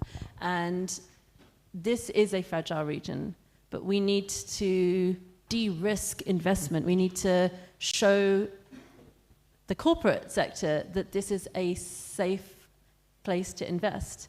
Therefore, there's a business case for sustaining peace, and therefore a business case for climate action that sustains peace. You know, in my previous life, I was Minister of Trade and Industry in Ghana. And so I did a lot of work promoting investment into my country. And very often, and I'm sure Monica saw this as well, when the private sector was investing, the first thing they asked for was a government guarantee, which means the government was taking on the risk. Within economies such as within this region, but let's take the continent as a whole, with large informal sectors, right? And at the same time with the predominance of small and medium enterprises. I would even say micro, small and medium enterprises. And most of the larger investments being indeed government or state-related organizations. When you're talking about managing risk for the private sector, they are doing everything possible to make sure their risk is zero, which is the reason why you're being asked to come up with government guarantees. So in that environment, with the reality we deal with How do we make that case? It's not made until we begin to shift our thinking and understand that there are some aspects of this climate crisis that will not be addressed through the conventional thinking of mitigating risks for the private sector so they come in and invest. Who says they even see it as an attractive investment, right? Investing in small communities in order to be able to sustain peace, to limit interstate conflict, which can blow up and escalate into more serious conflict. It hasn't yet been made, and that's why I'm saying that we shouldn't force our thinking into spaces where we will not get the responses. Let's look at what the scale of the problem is, where the challenge is, where we can best find the support to be able to address these issues and do it that way. Thank you. Ambassador Juma, let's pick up on some of these trade-offs again. I think we've heard a lot about the potential of the green transition, and this is perhaps a space that needs a bit more exploring. There's so much potential here, so much potential for kind of this leapfrogging, but there's also potential for conflict, as we heard in our previous panel. This can create new winners and losers dynamics, or of course climate change can create new tensions and conflicts as through migration. We heard of migration as an opportunity from the climate ambassador, but also as more Africans move from rural communities to cities. This is a really smart adaptation step, but it can also create new conflicts as cities become more stressed. In your role as National Security Advisor, how do you identify these risks in a really practical way? What kind of tools do you have? And then with this knowledge, how do you prioritize action in terms of response, preventative response perhaps, in terms of one good over another good? Well, thank you very much. And I think, again, going back to the identification of risks, when she got the Nobel Prize, there was an intense debate, we were told, even in the committee. How would you bestow a Nobel Prize for peace on the woman who was just planting trees? And Wangari got asked, she got asked, so why do you think you got a Nobel Prize for peace? And her response, which I'll never forget, was, in not so long in the future from today, the connection between environment and conflict will be as clear as the violations of human rights and conflict. Yeah? So some of these actions don't have to be, actions are going to be at different levels. We are now talking about, and you can hear it, the people that are talking about green energy are talking about grand things, some of them green hydrogen. But you're also looking at the force multiplier in terms of fertilizer coming from green hydrogen and things like that. But it needs to break down to the question of regeneration, planting trees, 15 billion trees, make them fruit trees, bring income to people. So it conserve soil, do the right agriculture, even at the smallest scale. So the prioritization has got to go to different layers, and that is why we are talking about policy framework that energizes all of government at the various levels. So it is national government, it's regional government, it's local government, it's community, and we are pushing. Our tree planting has been put in various categories to the point that we're going to even be using schools. We started with 4K clubs, activating this at that level, so that it becomes a way of life, and to move away as much as possible from this project targeting, so that it becomes a way of life. So really, it's very easy to look at the indicators of stress. I mean, that we have vulnerability indexes, we have early warning mechanisms, that's not difficult. But in terms of actioning, action has got to be for us all. So this is not a cliche. It has to be for us all. It has to start from the individual to the family, to the community, to the country, to the region. Now, our region is also very interesting, actually a leap of faith, because when IGAD was being stewed, 1994, IGAD was the intergovernmental authority on drought and desertification. But somewhat this remained to be a localized regional conversation. This conversation has become a global conversation. And so I think in terms of prioritization, now there is a consensus about the level of risk that we are all faced with. What we need to unlock is the enabler. In this case, the financing and the structure of that financing to make it timely, to make it adequate, to make it accessible, to make it affordable, and to make it adequate. Thank you. So we are coming to the end of this session, and I just want to pose each of you a final question.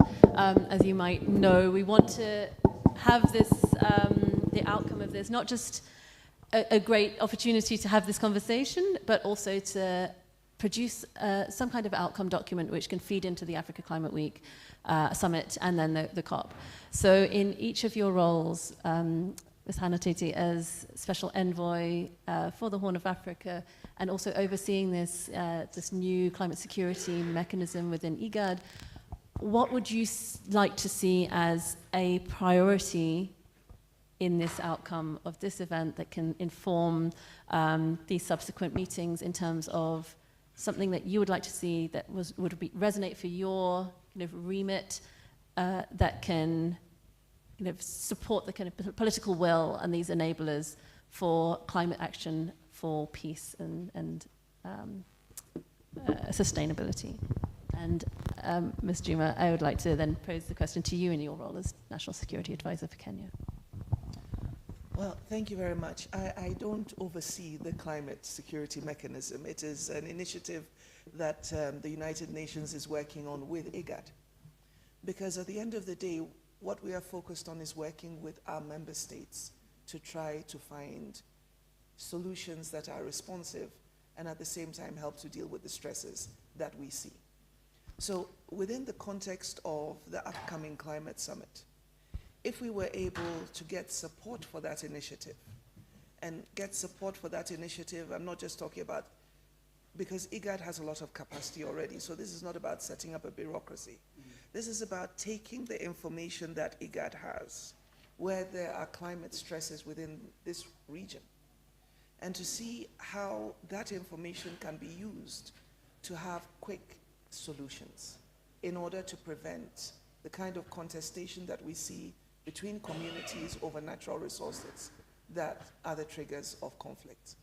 But not only that, because we're talking about a conference for Africa, not just a conference for the Horn. I think it's very important for the continent as a whole to take its best practice examples and scale them up. And I hope that the work that ICPAC is doing will be showcased in the course of this climate summit, so then it then becomes an example of what can be done within the greater Sahel as well, not just within this region, but of course Africa as a whole. Thank you so much. Yep, and I think the climate moment. But in doing so, my appeal is that this is not just a government initiative. It must be all of society. And so all actors, private sector, civil society, really must participate and engage so that we can message. Anna was saying we must speak about this until it settles with everyone. And that messaging must come from government, must come from civil society, must come from women groups, must come from experts and professionals, so that we can craft the right architecture to save humanity and the world. So that's what I would want to see. Thank you. Gosh, what great words to end on. And I really want us to take this thought of this is our moment, this is the climate moment with us through the day, but first of all through to our coffee break. But thank you so much. This has been such a rich and also very concrete discussion, I think. And I know we've got note takers that are capturing all of these points that we hope to embed in the outcome document coming out of this conference.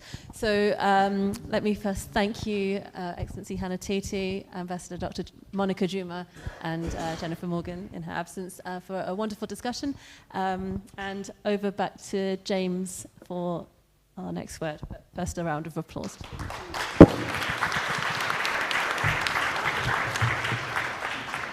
Thank you very much.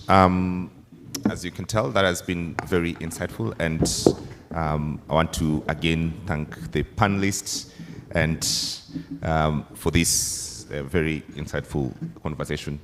Makofi tena tafadhali. Round of applause again for the panelists. So I would like to ask us to take our coffee break for 10 minutes. The coffee is just right outside. There will be a bell. And because we are trying to make up on our time, I'd urge us to please convene back up as soon as the bell rings so that we quickly can commence with the panel afterwards. Thank you very much. Let's enjoy our coffee for 10 minutes.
Yeah.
Ladies and gentlemen, could we please make our way back into the hall?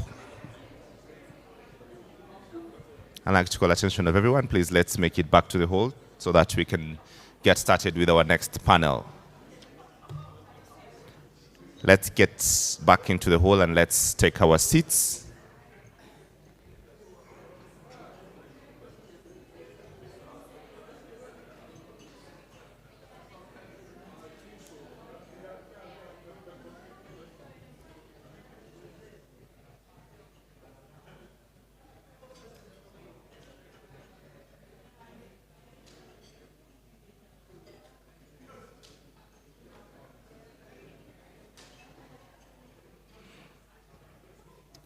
Let's kindly get back into the hall for those of us who are still outside.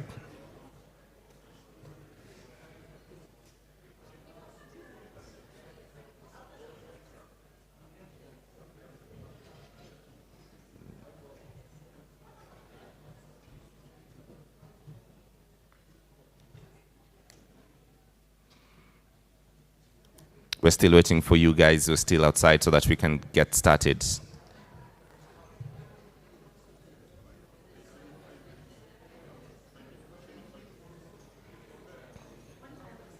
One panel is already here. At least. We're good to go. Oh, time's up. That's a good thing. I know why that's there. Yeah. That's what we respond to. There's a guy who's...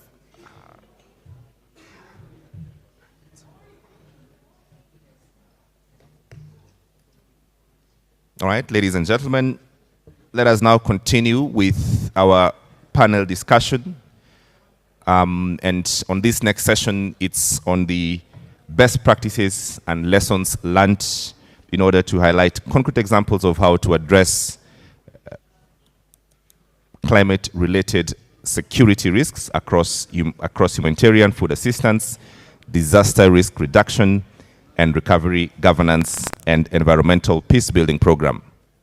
Now, in this empty chair panel, participants from the audience will have the opportunity to join the panelists on stage and share their own experiences and tangible examples.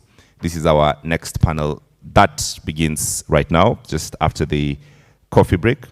I do hope you've had a refreshing coffee break and exchanged some notes and ideas and spoken about how we can exactly move things forward. For now, though, ladies and gentlemen, allow me to welcome your moderator for this next session, and that's none other than Dr. Kemoli Sagala, who's in the Ministry of Foreign Affairs and Diaspora. Makofi tafadhali for Daktari as he comes to help us moderate this next session.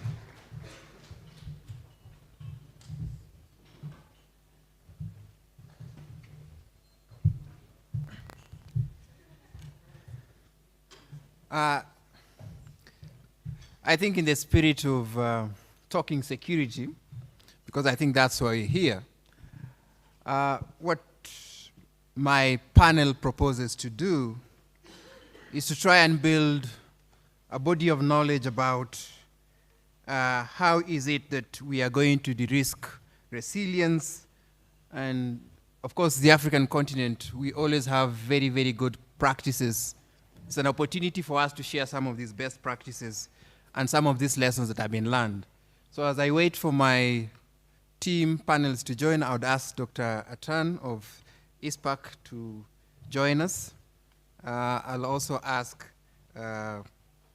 Alessandra to join us. I think she's just out there. She'll be joining us soon. Oh, she's here. Okay, thank you. I'll also be asking, CB is already here, and Abbas from the Bago Foundation to join us. I'm not going to dictate their sitting arrangement. But okay, it's okay.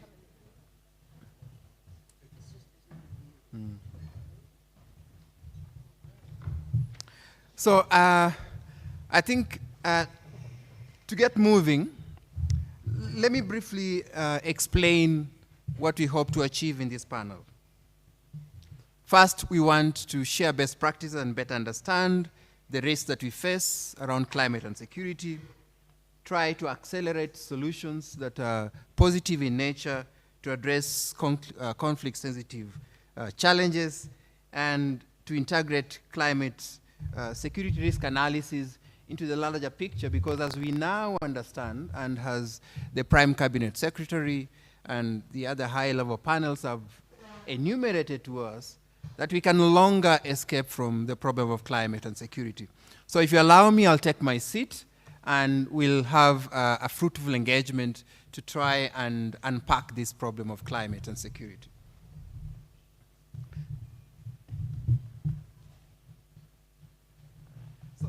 So maybe to get this discussion moving, perhaps I would like to pose the first question. And when I pose this first question, I'm going to literally ask each one of them to make general remarks about this question. But more largely, Dr. Guled Atan, who is the director of ISPAC, the Climate Prediction and Application Center, will take the first shot. And perhaps, Director, I'd like you to share with us, probably outlining one example of programming which we can say has had tangible core benefits on building climate resilience and peace within our region, and perhaps as a best practice that can be shared across the board. So, karibu, Dr. Guled Atan. Thank you, Dr. Maybe maybe I can outline more than one, if you allow me. Thank you very much, and thank you for the organizers of this meeting for inviting us. First of all, let me actually give you an overview of IGAD itself. As the National Security Advisor she has mentioned, IGAD was created in 1986 exactly for this reason. IGAD, when it was created in 86, it had 2 Ds: drought and desertification. Then in 96, there was a revitalization process, and the double D became 1D with development. So we have been, from our inception as an organization, we have been dealing with actually the effects of climate change from day one. The IGAD region is about 70% made of asal, arid and semi-arid land, where for the most part pastoralism is a way of life, and people move from area where there is a rain and area with pasture. And when they move to new area, there are people who are living there, and those create conflicts. In IGAD, we have been involved on the risking climate, especially peace building and climate in several ways, especially on policies, frameworks, institutions, and initiatives. On policies, we work with our member countries on harmonization of their policies. One actually policy that has been assigned by most countries in the region is the transhuman, basically the ability of moving livestock from one country to the other. We know that climate doesn't stop at the border, so we share more or less the same climate. And on institutions, we have IGAD has created several institutions. First of them is the IGAD Climate Prediction Application Center, that I'm a director, where we predict climate from different time scales, from the week, monthly, seasonal, to the projections. And those are central on building resilience. And I might add, actually, the center is located here in Nairobi, and And I would like actually to thank the Kenyan government for providing us the land and hosting us here in Nairobi. Another building block is the pastoral and arid land center, also that deals with all matters on livestock and pastoralism, also located here in Nairobi. We have another institution called CWARN, Conflict Early Warning Center, that's located in Addis. And what it does is that it monitors the potential of conflict arising, especially on conflict on resource-based conflicts, and it works on mediation and with the member countries. There are units within the member countries and how to solve those before they arise. Also, we have a flagship initiative called Idrisi. After the drought of 2010-2011, the head of states of IGAD plus the East African Community met here in Nairobi, and there was a declaration called the Nairobi Declaration to end droughts becoming disaster again. And that initiative has raised several $1 billion within the last 10 years, and is one of the reasons why the current drought that has ended with these rains, that was actually 5 seasons, no life was lost. Although it was the longest drought, the severest drought that this region has seen. So there is some resilience that has been built in the region, but it's not enough. If you look at the number of people who are in need of humanitarian aid in this region, the IPC 3 and above, from 2010 to now, it has been increasing every year. The last number that we have is around 51 million people. That's around 20% of the whole global population, everywhere if you go. And this region has around 4% of the total population. So IGAD has been dealing in this, as I said, through knowledge generation and initiatives, policy harmonization, and so on. So I'll stop there. Perhaps in trying to further stretch that discussion around the capabilities within the region, perhaps I'll ask again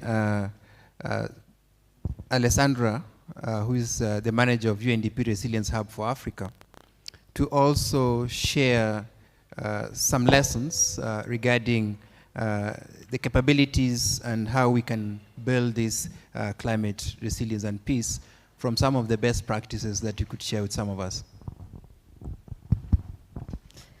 Thank you, and allow me to first thank the organizers for inviting UNDP to this important conference and to share some of the work that we do in the region. So the Resilience Hub for Africa covers the entire sub-Saharan Africa region, so it's 46 countries.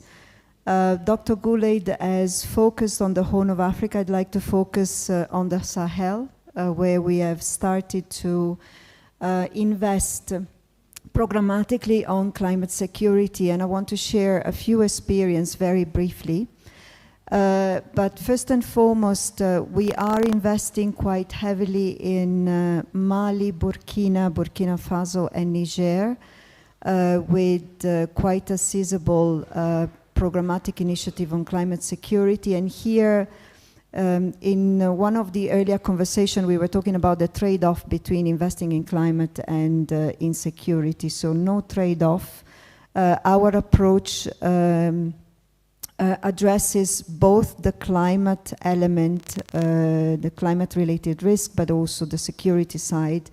And our interventions focus very much on climate services and, of course, climate services to inform decision-making, data collection to inform decision-making, but also climate change adaptation solutions for alternative sources of livelihood, access to water, food security, but also on the governance side is very important to strengthen governance institution, particularly at the local level, and to work on social cohesion.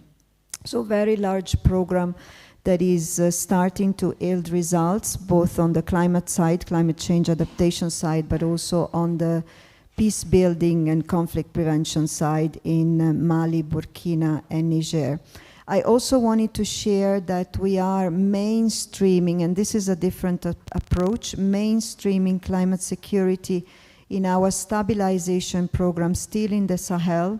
UNDP has invested quite heavily on stabilization in the Liptako-Gorma, I always stumble on this word, and the Lake Chad Basin. Stabilization programs, you know them very well, are large program to restore state authority, to build social cohesion. And in the context of those, we are mainstreaming climate security because stabilization programs actually are implemented in areas that are at climate-related security risk. How do we do that? So two important aspects in terms of mainstreaming. Number one, on the analysis. We are really trying to understand what is the impact of climate security on recruitment, particularly from Boko Haram.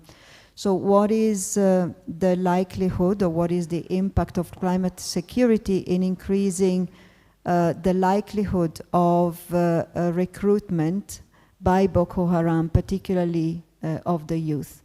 On the programmatic side, the focus is on livelihood, because what is emerging from initial research and initial analysis is that access to livelihood, and therefore lack of thereof, that increases the likelihood of recruitment. So very much investing in diversifying and amplifying livelihood opportunity, particularly for the youth.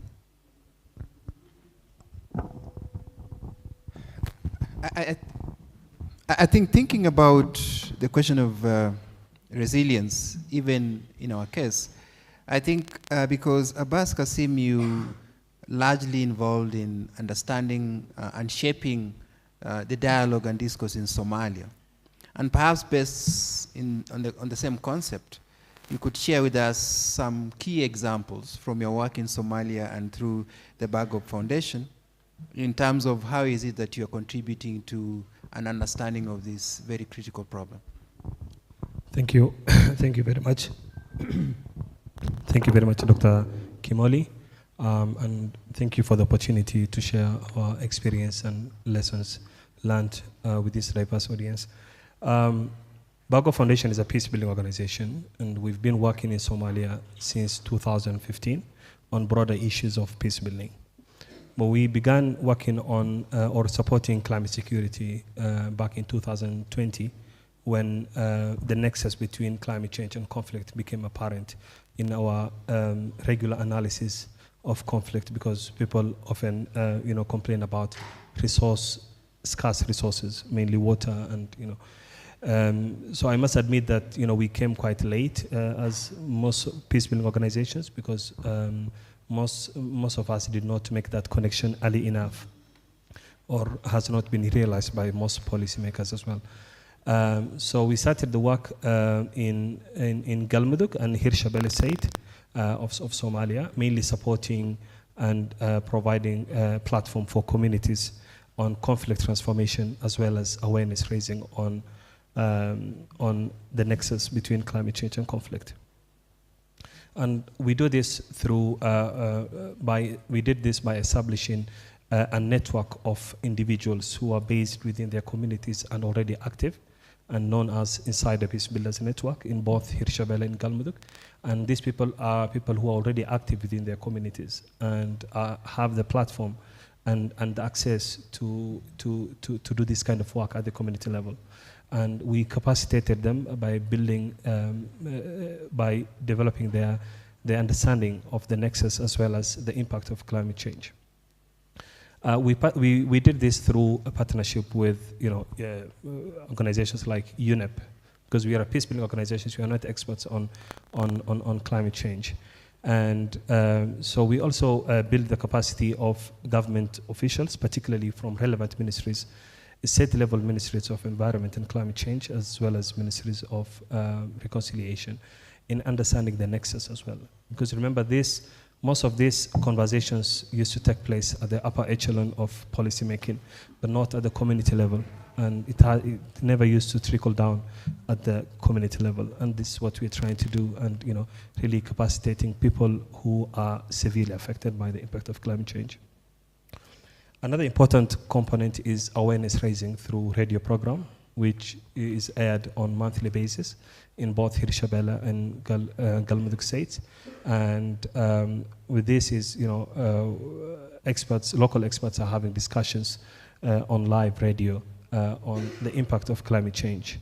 And we strategically made it at 4 p.m. when, pastoralist communities are moving to their homes after spending the day in the towns. And there's a lot of discussions happening in the radio program. And with this, we're trying to, put the word out there on the connection between the climate change and conflict. Another important aspect is knowledge generation, which again, we all understand that climate change is context specific. The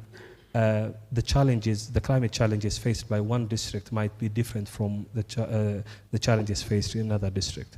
So what we're trying to do is we're developing a climate security action plan focusing on particular districts in Somalia, trying to really understand what are the unique challenges those particular districts are facing when it comes to climate change, when it comes to conflicts, when it comes to environmental degradation. And a good example is a project that we did in Beledweyne district, which is mostly affected by drought, recurring drought, as well as flooding that has come up several times.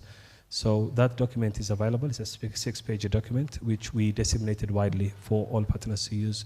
But I must admit that there are a number of recommendations in that document which is beyond our scope as a peace-building organization, which calls for partnership between peace-building organizations and development organizations. For example, there's a need to create alternative livelihood for communities affected by the impact of climate change. This is not something we can do as a peace-building organization. There's a need for canal rehabilitation. There's a need for rehabilitation of water sources. And this calls for partnership with development organizations. And I must say that we've already begun establishing this partnership. We are starting a new project with IOM, funded by the Danish government, on natural resource management and conflict management in those particular areas.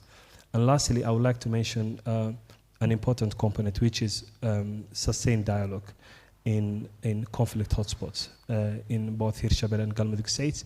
And what this means is communities are given a platform to really have a dialogue and consultations regarding the natural resources that they have and how they can better manage them to avoid conflicts and prevent conflicts.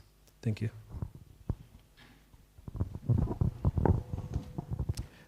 I think both of you, the three of you, have raised very interesting concepts around this issue and connection between climate and security.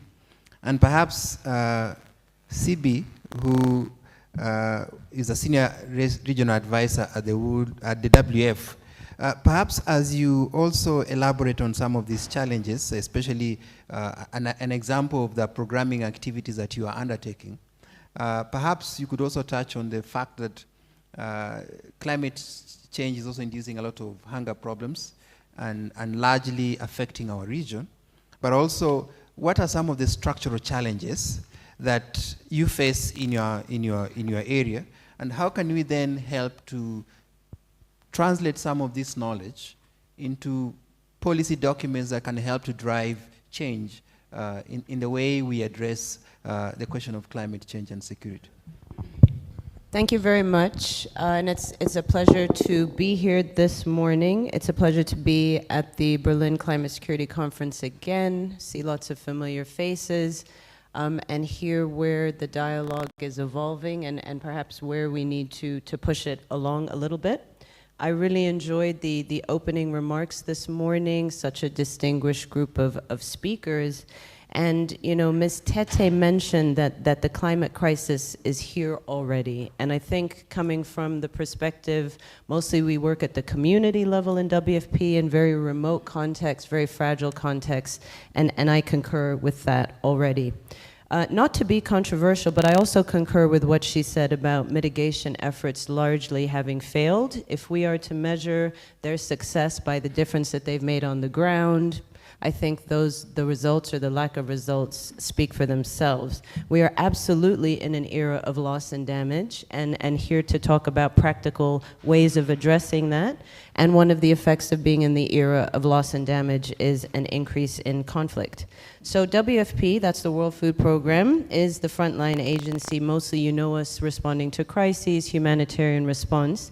And indeed, 80% of our work is in a conflict-affected context. So we're familiar with conflict, but we've seen for a long time just what you mentioned, that the climate crisis is driving hunger, is driving malnutrition, and the needs are by far exceeding any kind of humanitarian response that's ongoing at the moment or that could possibly be mounted. So we have been working on what we're now calling climate security for a very long time, comparatively, and in fact worked with Adelphi in 2020 on doing 3 very in-depth analyses in very different countries, so Kenya, Ethiopia, and Uganda.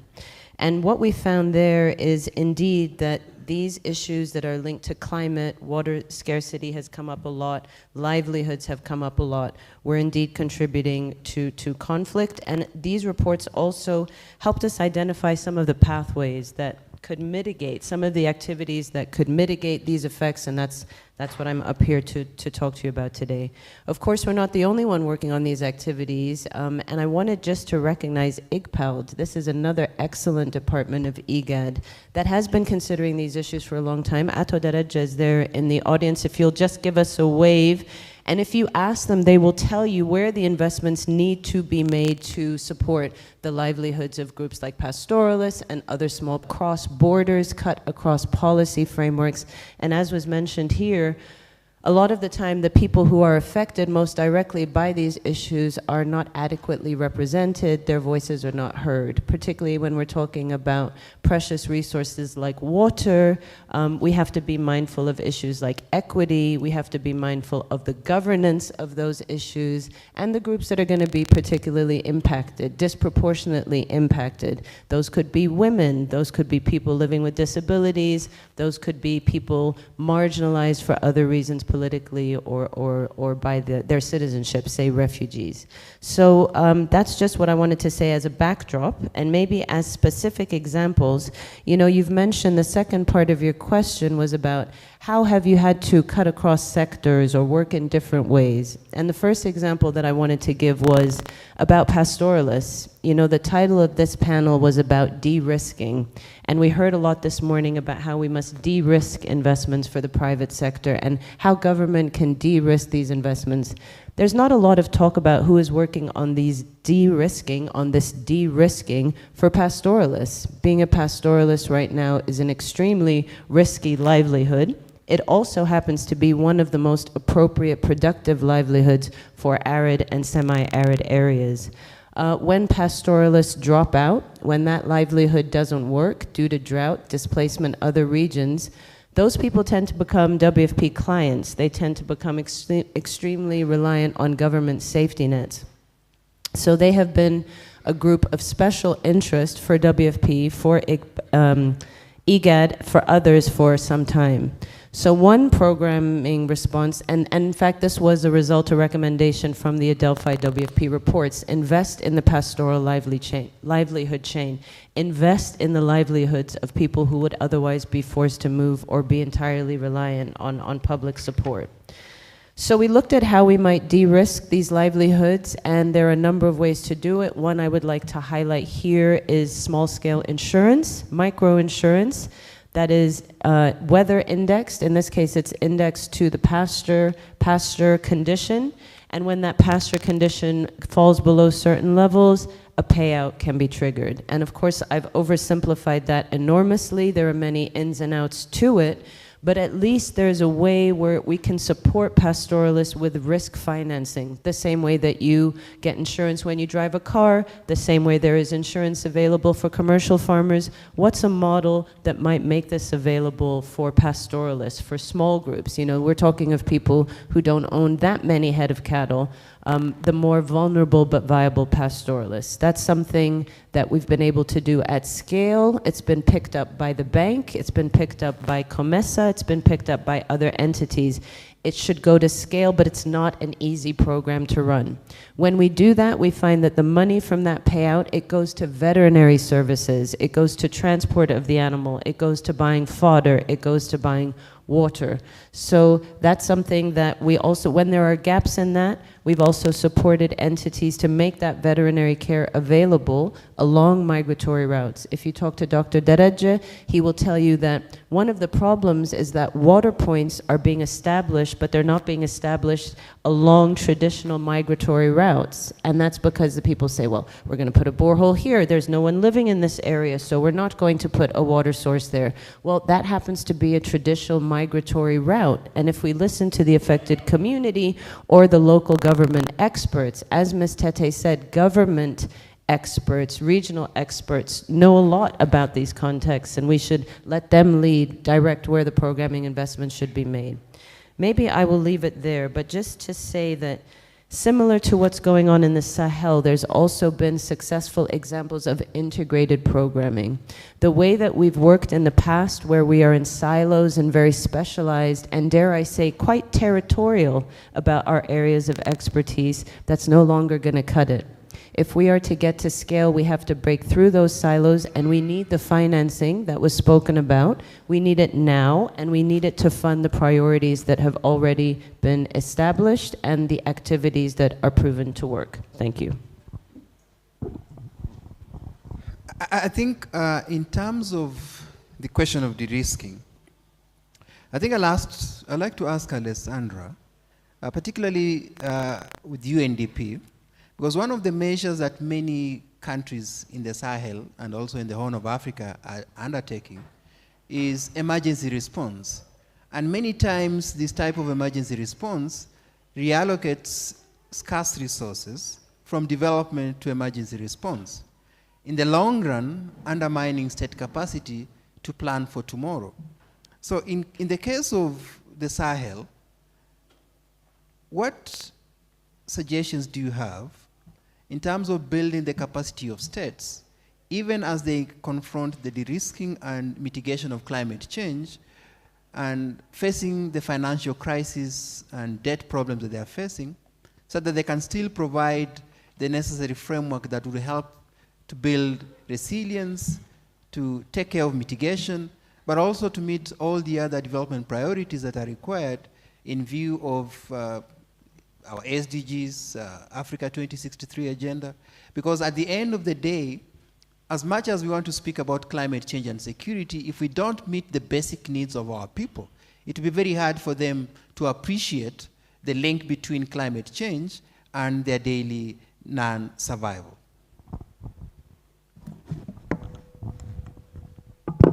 Thanks, a very pertinent question, and I want to actually start by what my colleague from WFP just said earlier. Humanitarian needs exceeds demand. I actually wrote it because it's very, very true. We live in a world where, you know, in a polycrisis. This morning in one of the earlier panel, we heard the word polycrisis.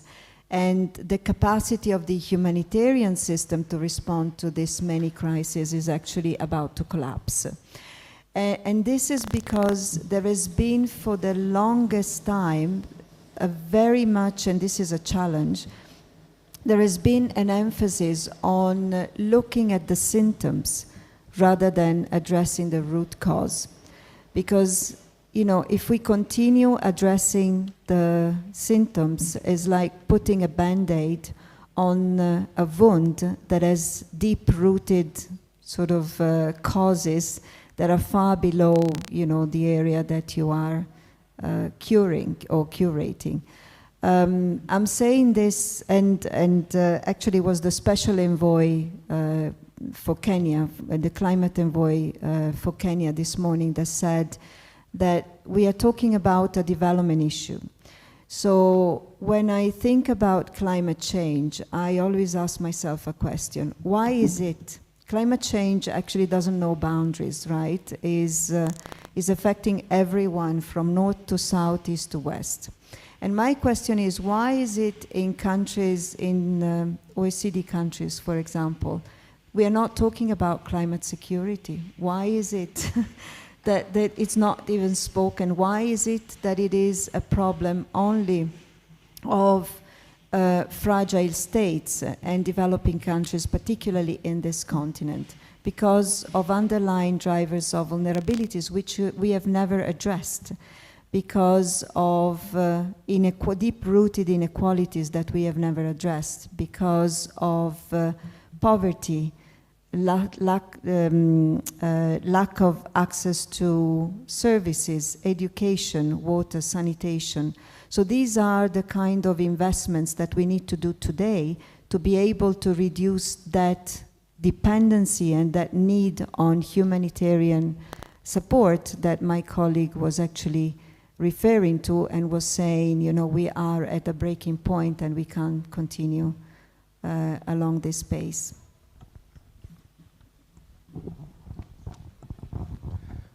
I think essentially there seems to be a convergence around unpacking some of the challenges that all of you are facing in your various stations.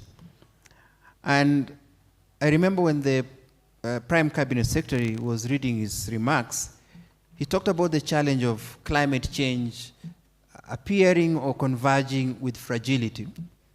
And in view of that, I think I would appreciate to hear some input from Dr. Atan in terms of what ISPAC is doing around and what are some of the structural challenges that you are facing.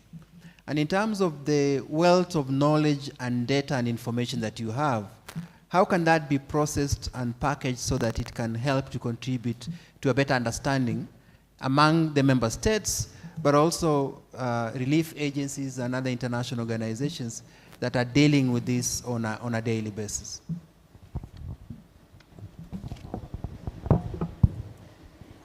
Thank you very much. Let me start first. I actually concur with Alessandra. The problem is actually development. So if you see droughts are happening everywhere. If I remember well, California was under a multi-year drought few years ago. It ended up this last winter. But the only problem that has happened was that people couldn't water their lawns. That's it. So the problem actually, the root problem is development, and is a problem that needs a solution, long-term solutions. And in my opinion, the best solution is education.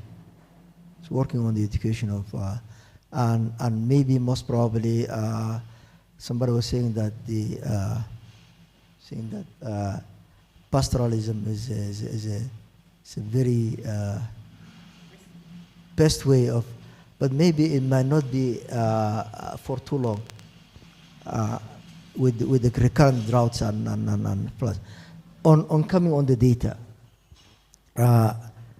we have several mechanisms where we share data. And we work actually hands in glove with our member countries. On early warning, actually, we're really good. Where we're lacking is early actions. It's tying up that early warning. We have good knowledge of at least seasonally, from a season point. We have a good grasp. Our abilities are around 85% of the time we are right. But the problem is at the early action. It's tying up those two policy and early actions on our early one. Also, another problem we have in this region is that metadata. If you look at metadata from the 70s to now, it's becoming actually less instead of increasing. And if that data is not recorded, basically meteorological data, if that data is not recorded and shared, it is lost forever. You cannot recover. Now what we are doing is that we are augmenting. We receive around 200 stations from the member countries. We're augmenting that data with satellite data, model outputs, and so on. So data is a must. So because if we don't have the capacity of monitoring, forecasting, and projecting climate conditions, we'll never have the capacity of building resilience. Those are interlinked. But also, I would like to mention one thing that I forgot in my previous one. At IGAD, we created a mechanism, climate security mechanism, coordination mechanism, that has been endorsed by the summit that has just ended in Djibouti a few weeks ago. And we're working with the UN Special Envoy for the Horn of Africa and the African Union. And we're the first REC in Africa that has established that mechanism. Thank you very much. I think I'll move the same question to CB.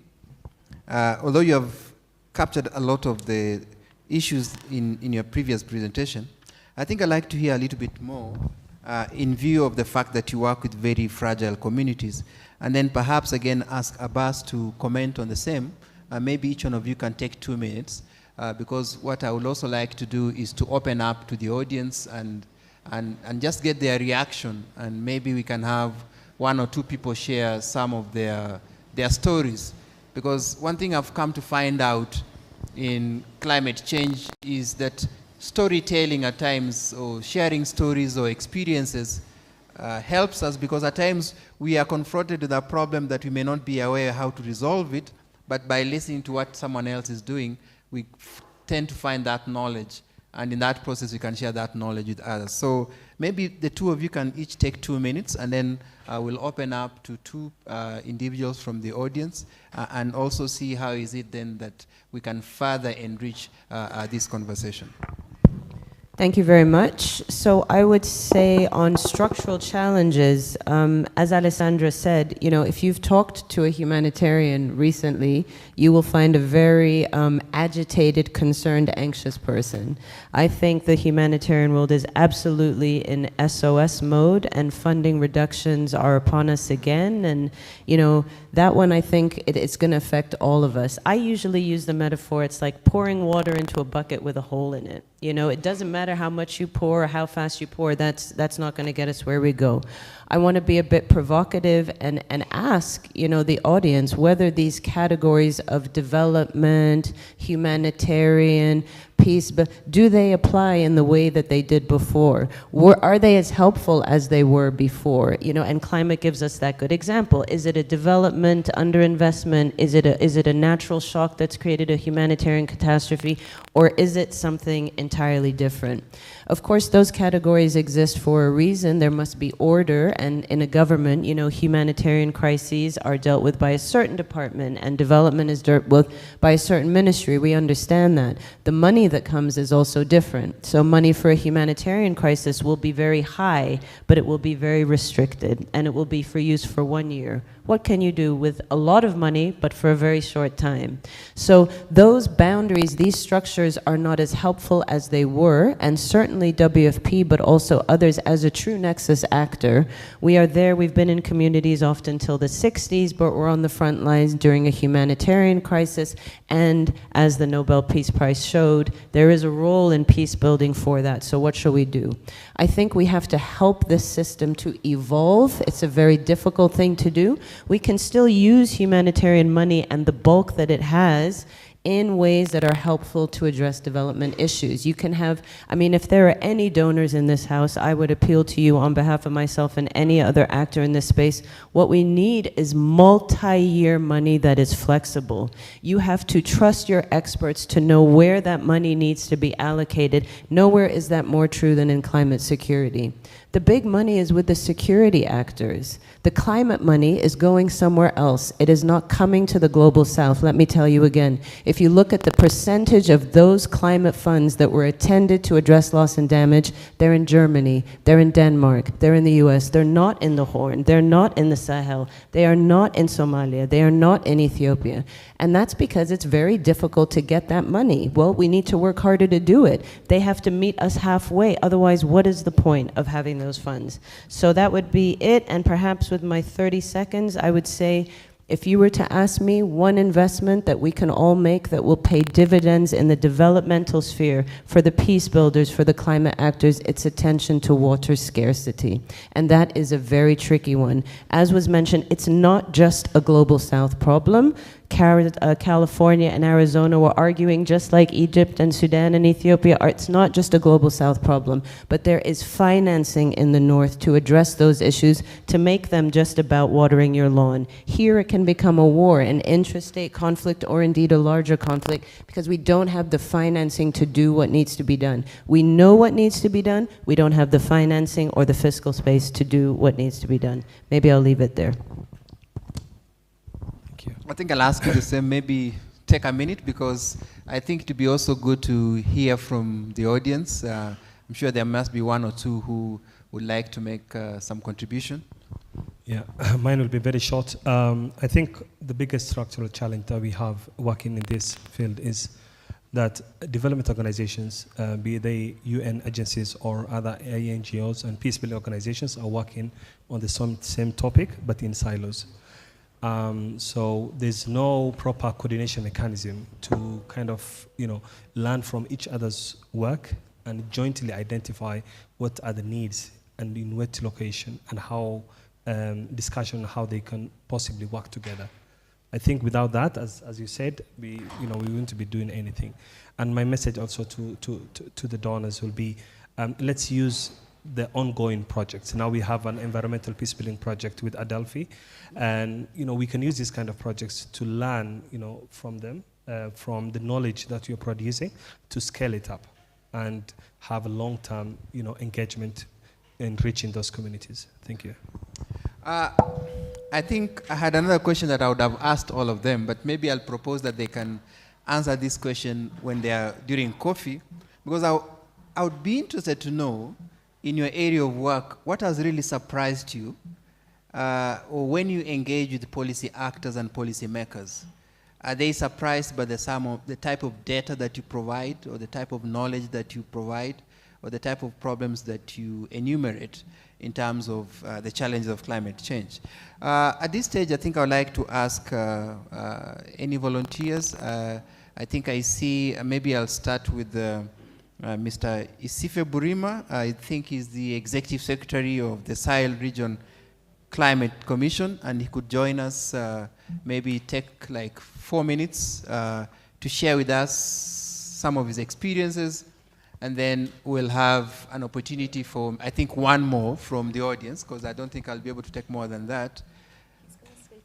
Okay, so I think you can go ahead and just share with us, because I think the Sahel is one region that has been really hit hard by climate change and linkages to national security. Thank you, Chair. I'm so sorry, I'm French speaking, and so that I've prepared my remark, and so I invite the assistant to listen to me. I will read it. Okay. First, ladies and gentlemen, to your titles and ranks, I would like first of all, at the beginning of my remarks, to congratulate Adelphi and the Minister of Foreign Affairs of Germany and Kenya for the initiative of organizing the important conference which brings us together today in Nairobi. I would also like to sincerely thank Adelphi to the invitation addressed to the Sahel Commission, as well as the government of Kenya for its legendary hospitality. Karibu. I would like also to thank our distinguished panelists for their important contribution. The theme of this panel, for which our contribution has been requested, is of capital interest in the sense that it perfectly summarizes the challenge and the issues expected to be discussed during this conference. Allow us to take the opportunity offered by the animation of the said panel for a brief introduction to the Climate Commission for the Sahel region, of which we have the honor to assume the responsibility as Executive Secretary. Indeed, this commission is an intergovernmental institution created under the aegis of the African Union, whose mandate is to promote and coordinate the implementation of climate resilience action and politics for the benefit of 17 member countries of the Sahel Strait, extending from Atlantic Sea, Cape Verde, to India Sea, Djibouti.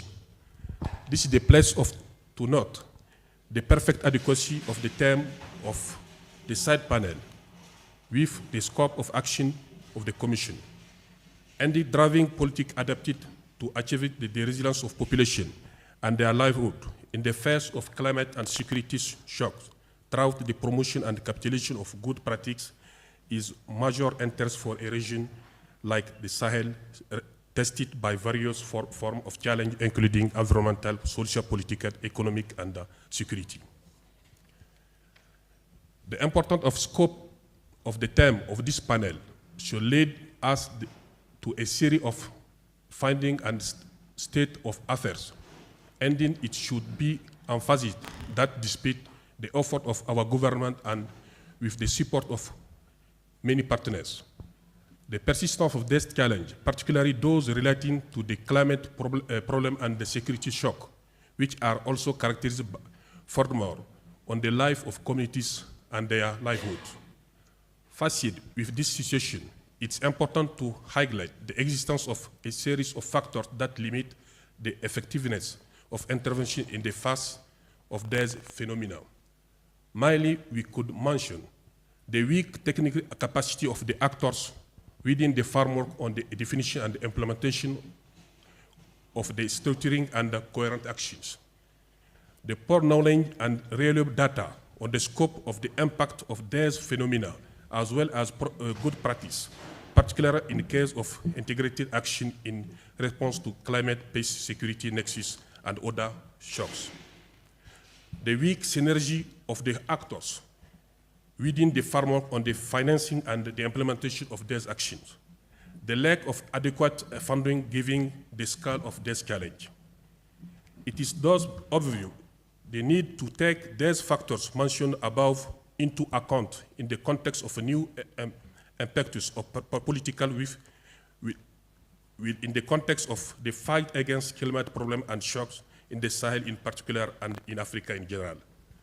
Drawing on these lessons and in accordance with its mandate, the Commission intends to focus on carrying out a series of studies that should lead to the development of structuring program in terms of climate and security in the Sahel. Among these studies, I particularly note a characterization study of fragile area in the Sahel to help map the typology and the scale of fragility. A study on the perception of vulnerable communities on the effectiveness of resilience action in the Sahel.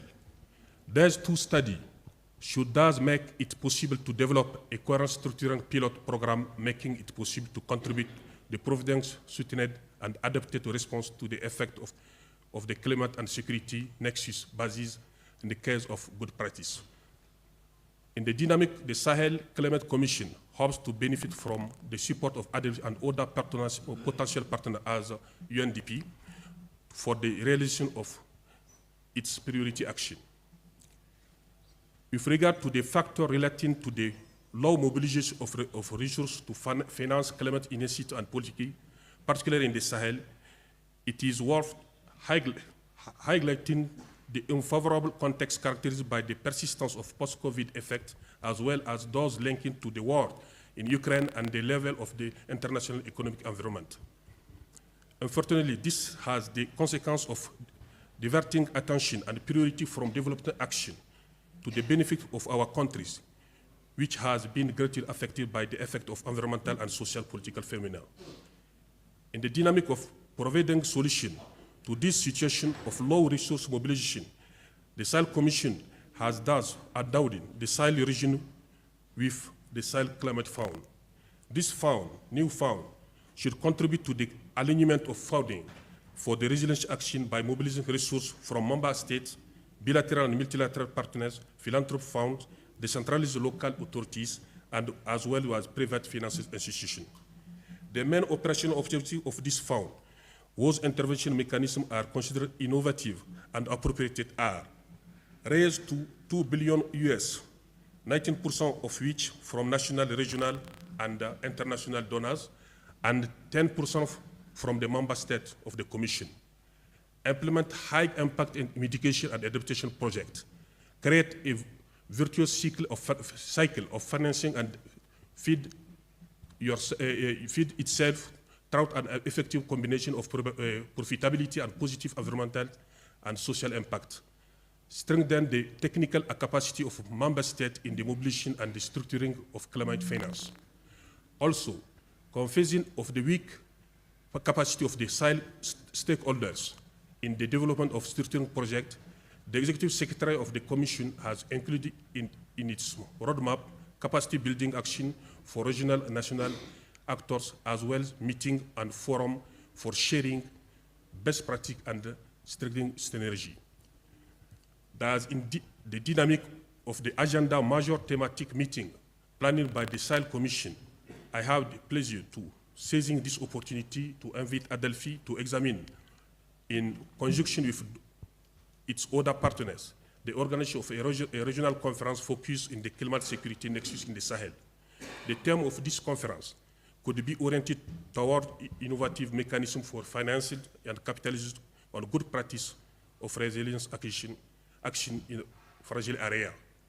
Thank you for your kind attention.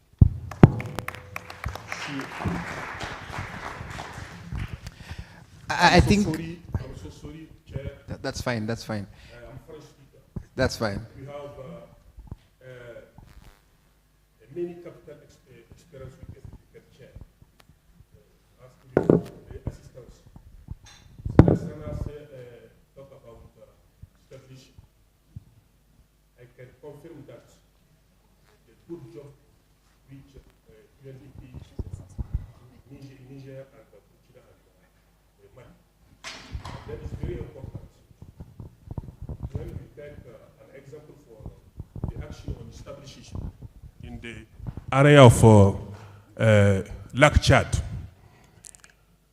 an example for best practice which can be we can have opportunity to implement it in a big scale way. It's for that, for me, for us, we have in Sahel many initiatives. Doctor, you know that. But the challenge is the coherence and the synergy of actors. It's very important to note this. We have many initiatives. Many initiatives, but if you go to do the following in operational way,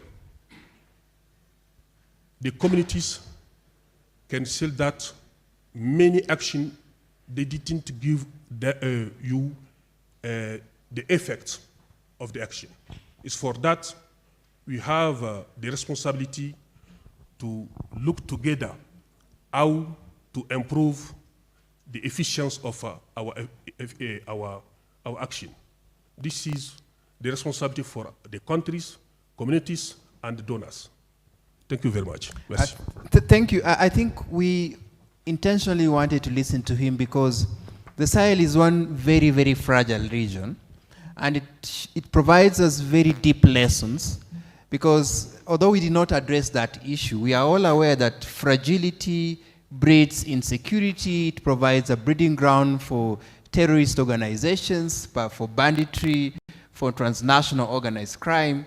And we can clearly see that within the Sahel, remembering the United Nations as a Security Council has itself seized of the Sahel as one area that is a case study of climate and security.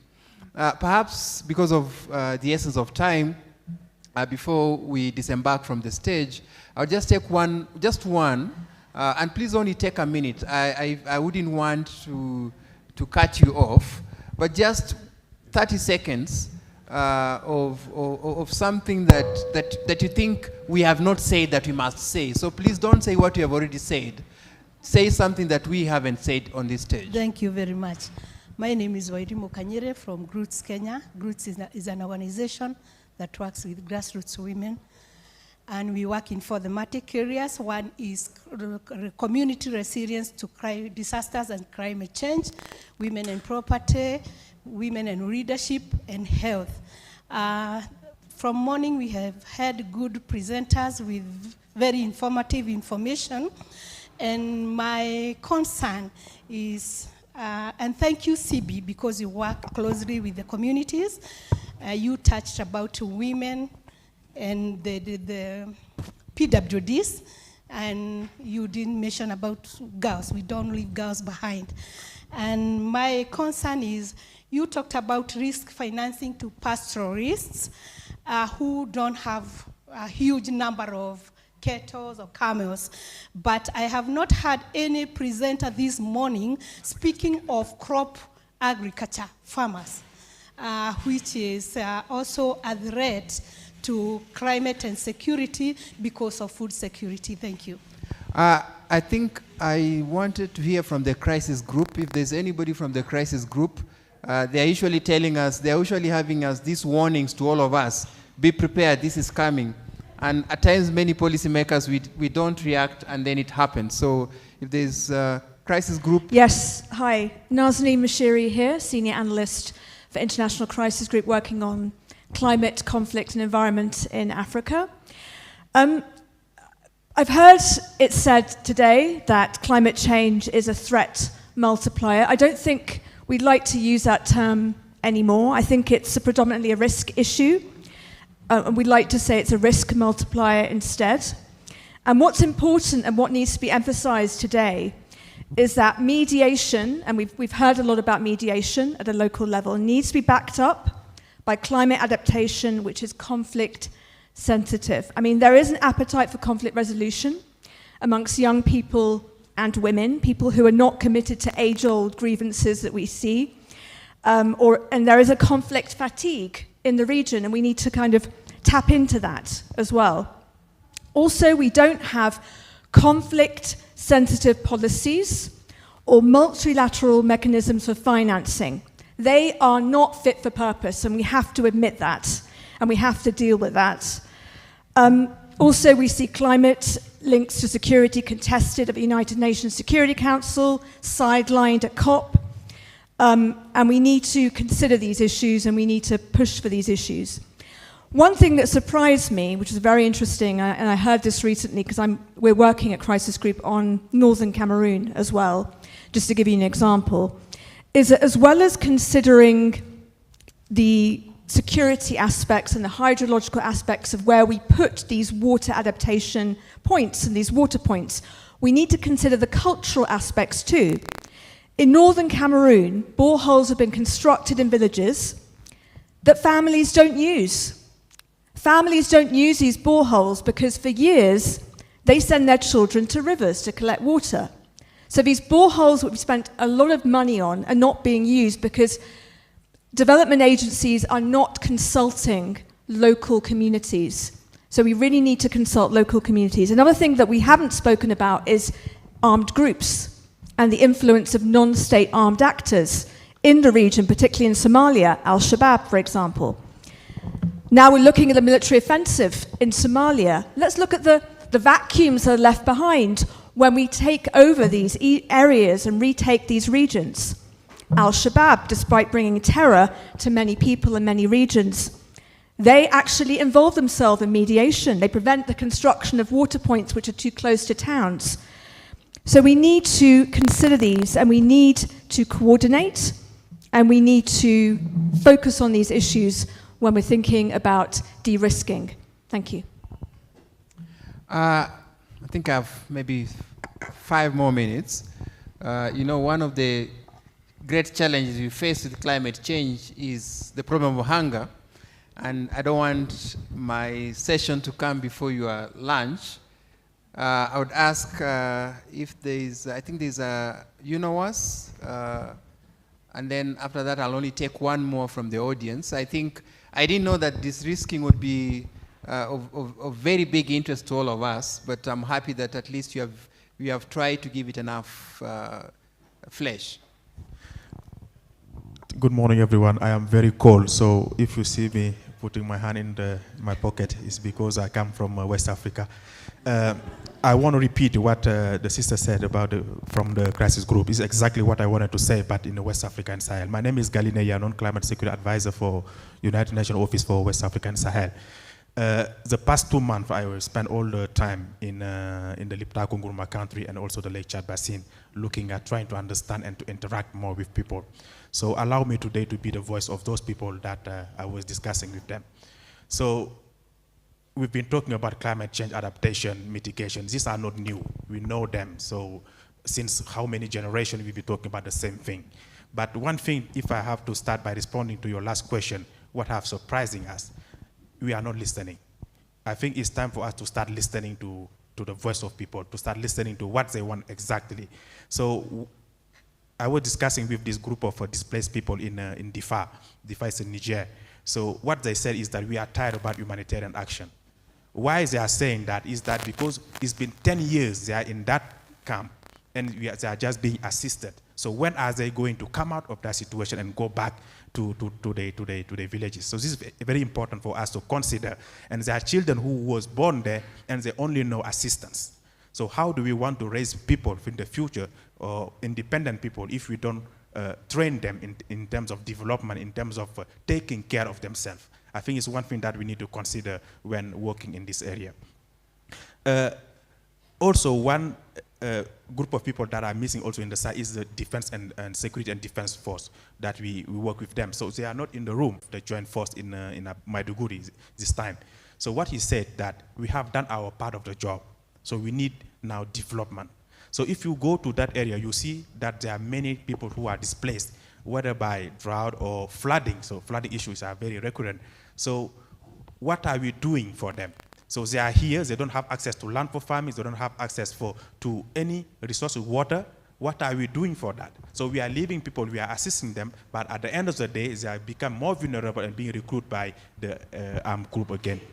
So I want to end now by encouraging us to be more collaborative, more working together. Because in Difa, for example, so what I observe is that in just one small community, you have more than 200 international organizations working there. So you will tell me that now we have funding issue, but all of them are having projects in those areas. So what about if we come together to achieve the same goal? I think that we need to also look at the resource that we have, the resource that government have, instead of waiting for resource that come from Ubro. Thank you very much. I think in my last 2 minutes, because you've raised a very interesting concept around defense cooperation, and you actually asked if you say that there may not be any military people in the room, and I'm aware that we have 2 military generals, current serving generals. I would like to ask one of them, probably the commandant of the National Defense College, because the National Defense College is our premier college that teaches us strategy and confronts most of these problems. So I would request Major General Elmi, or probably Major General Waliaula, who has also been involved in a lot of climate mitigation measures, to just, in 2 minutes, highlight the dimension of defense in terms of de-risking the question of climate change. And then after that, we'll be honored to go for our lunch. Please bear Let's hear what he's going to tell us. Good afternoon.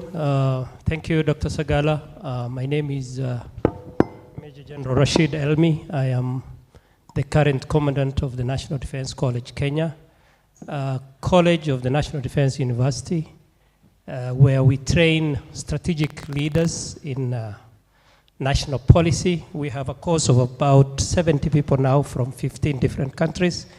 And this is a very interesting subject that we attend today, because the military and the security agencies are at the center of this discussion. I want to correct my brother that we are here and we are seriously in this conversation. Dr. Sagala actually teaches at my college. And some of the things we do is to ask the hard questions about what is the evolution of climate change, how has it affected people, and where are we heading to? What we do is reflect on some of the things we have done in our jobs. I have served in Iraq, in the marshes of southern Iraq, and some of the lessons that we have learned is that climate change, whether it's human-induced or naturally happening, has serious effect on security. Today, southern Iraq is basically dry. When I was there in 1995 and 96 as UN military observer, the livelihood of that part of the world was supporting nearly half the population of Iraq. And so we have two advantages. We have seen things happen on the ground, and we are teaching people the effects of some of those things that we know. So I want to advise the people in the room that there's a lot that you can get from people who have done it and seen it. There's a group of people called military observers. They have been all over the world. They have seen the crises that happen. They have seen what goes on and what effect security challenges have on human security. And therefore, I'll advise, please invite us to your meetings. We will be able to share one or two things. And that is exactly the education we are passing to people from the region and from all over the world. We have people from Nepal, the farthest country I have now in Kenya, and India, and 15 other, or rather 13 other African countries that we are basically discussing security, and climate change and the effects of climate change is a very big portion of that discussion. Thank you. I think on behalf of the team on the stage, I would say we needed more time, but we don't want to get into your lunch. I think I would request that we give them a round of applause. I think it was, usually I'm told when you have,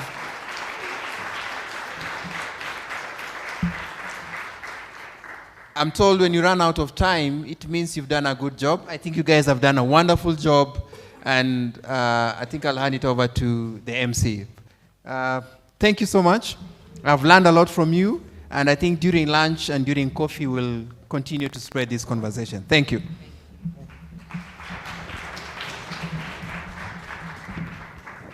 All right, thank you very much. I think all has been said. Time for lunch. Please, let's be back 2:15, right? Quarter to 2, sorry. All right, so let's get on our lunch, and we see you 1:45.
and technological solutions to inform better conflict risk management and humanitarian relief.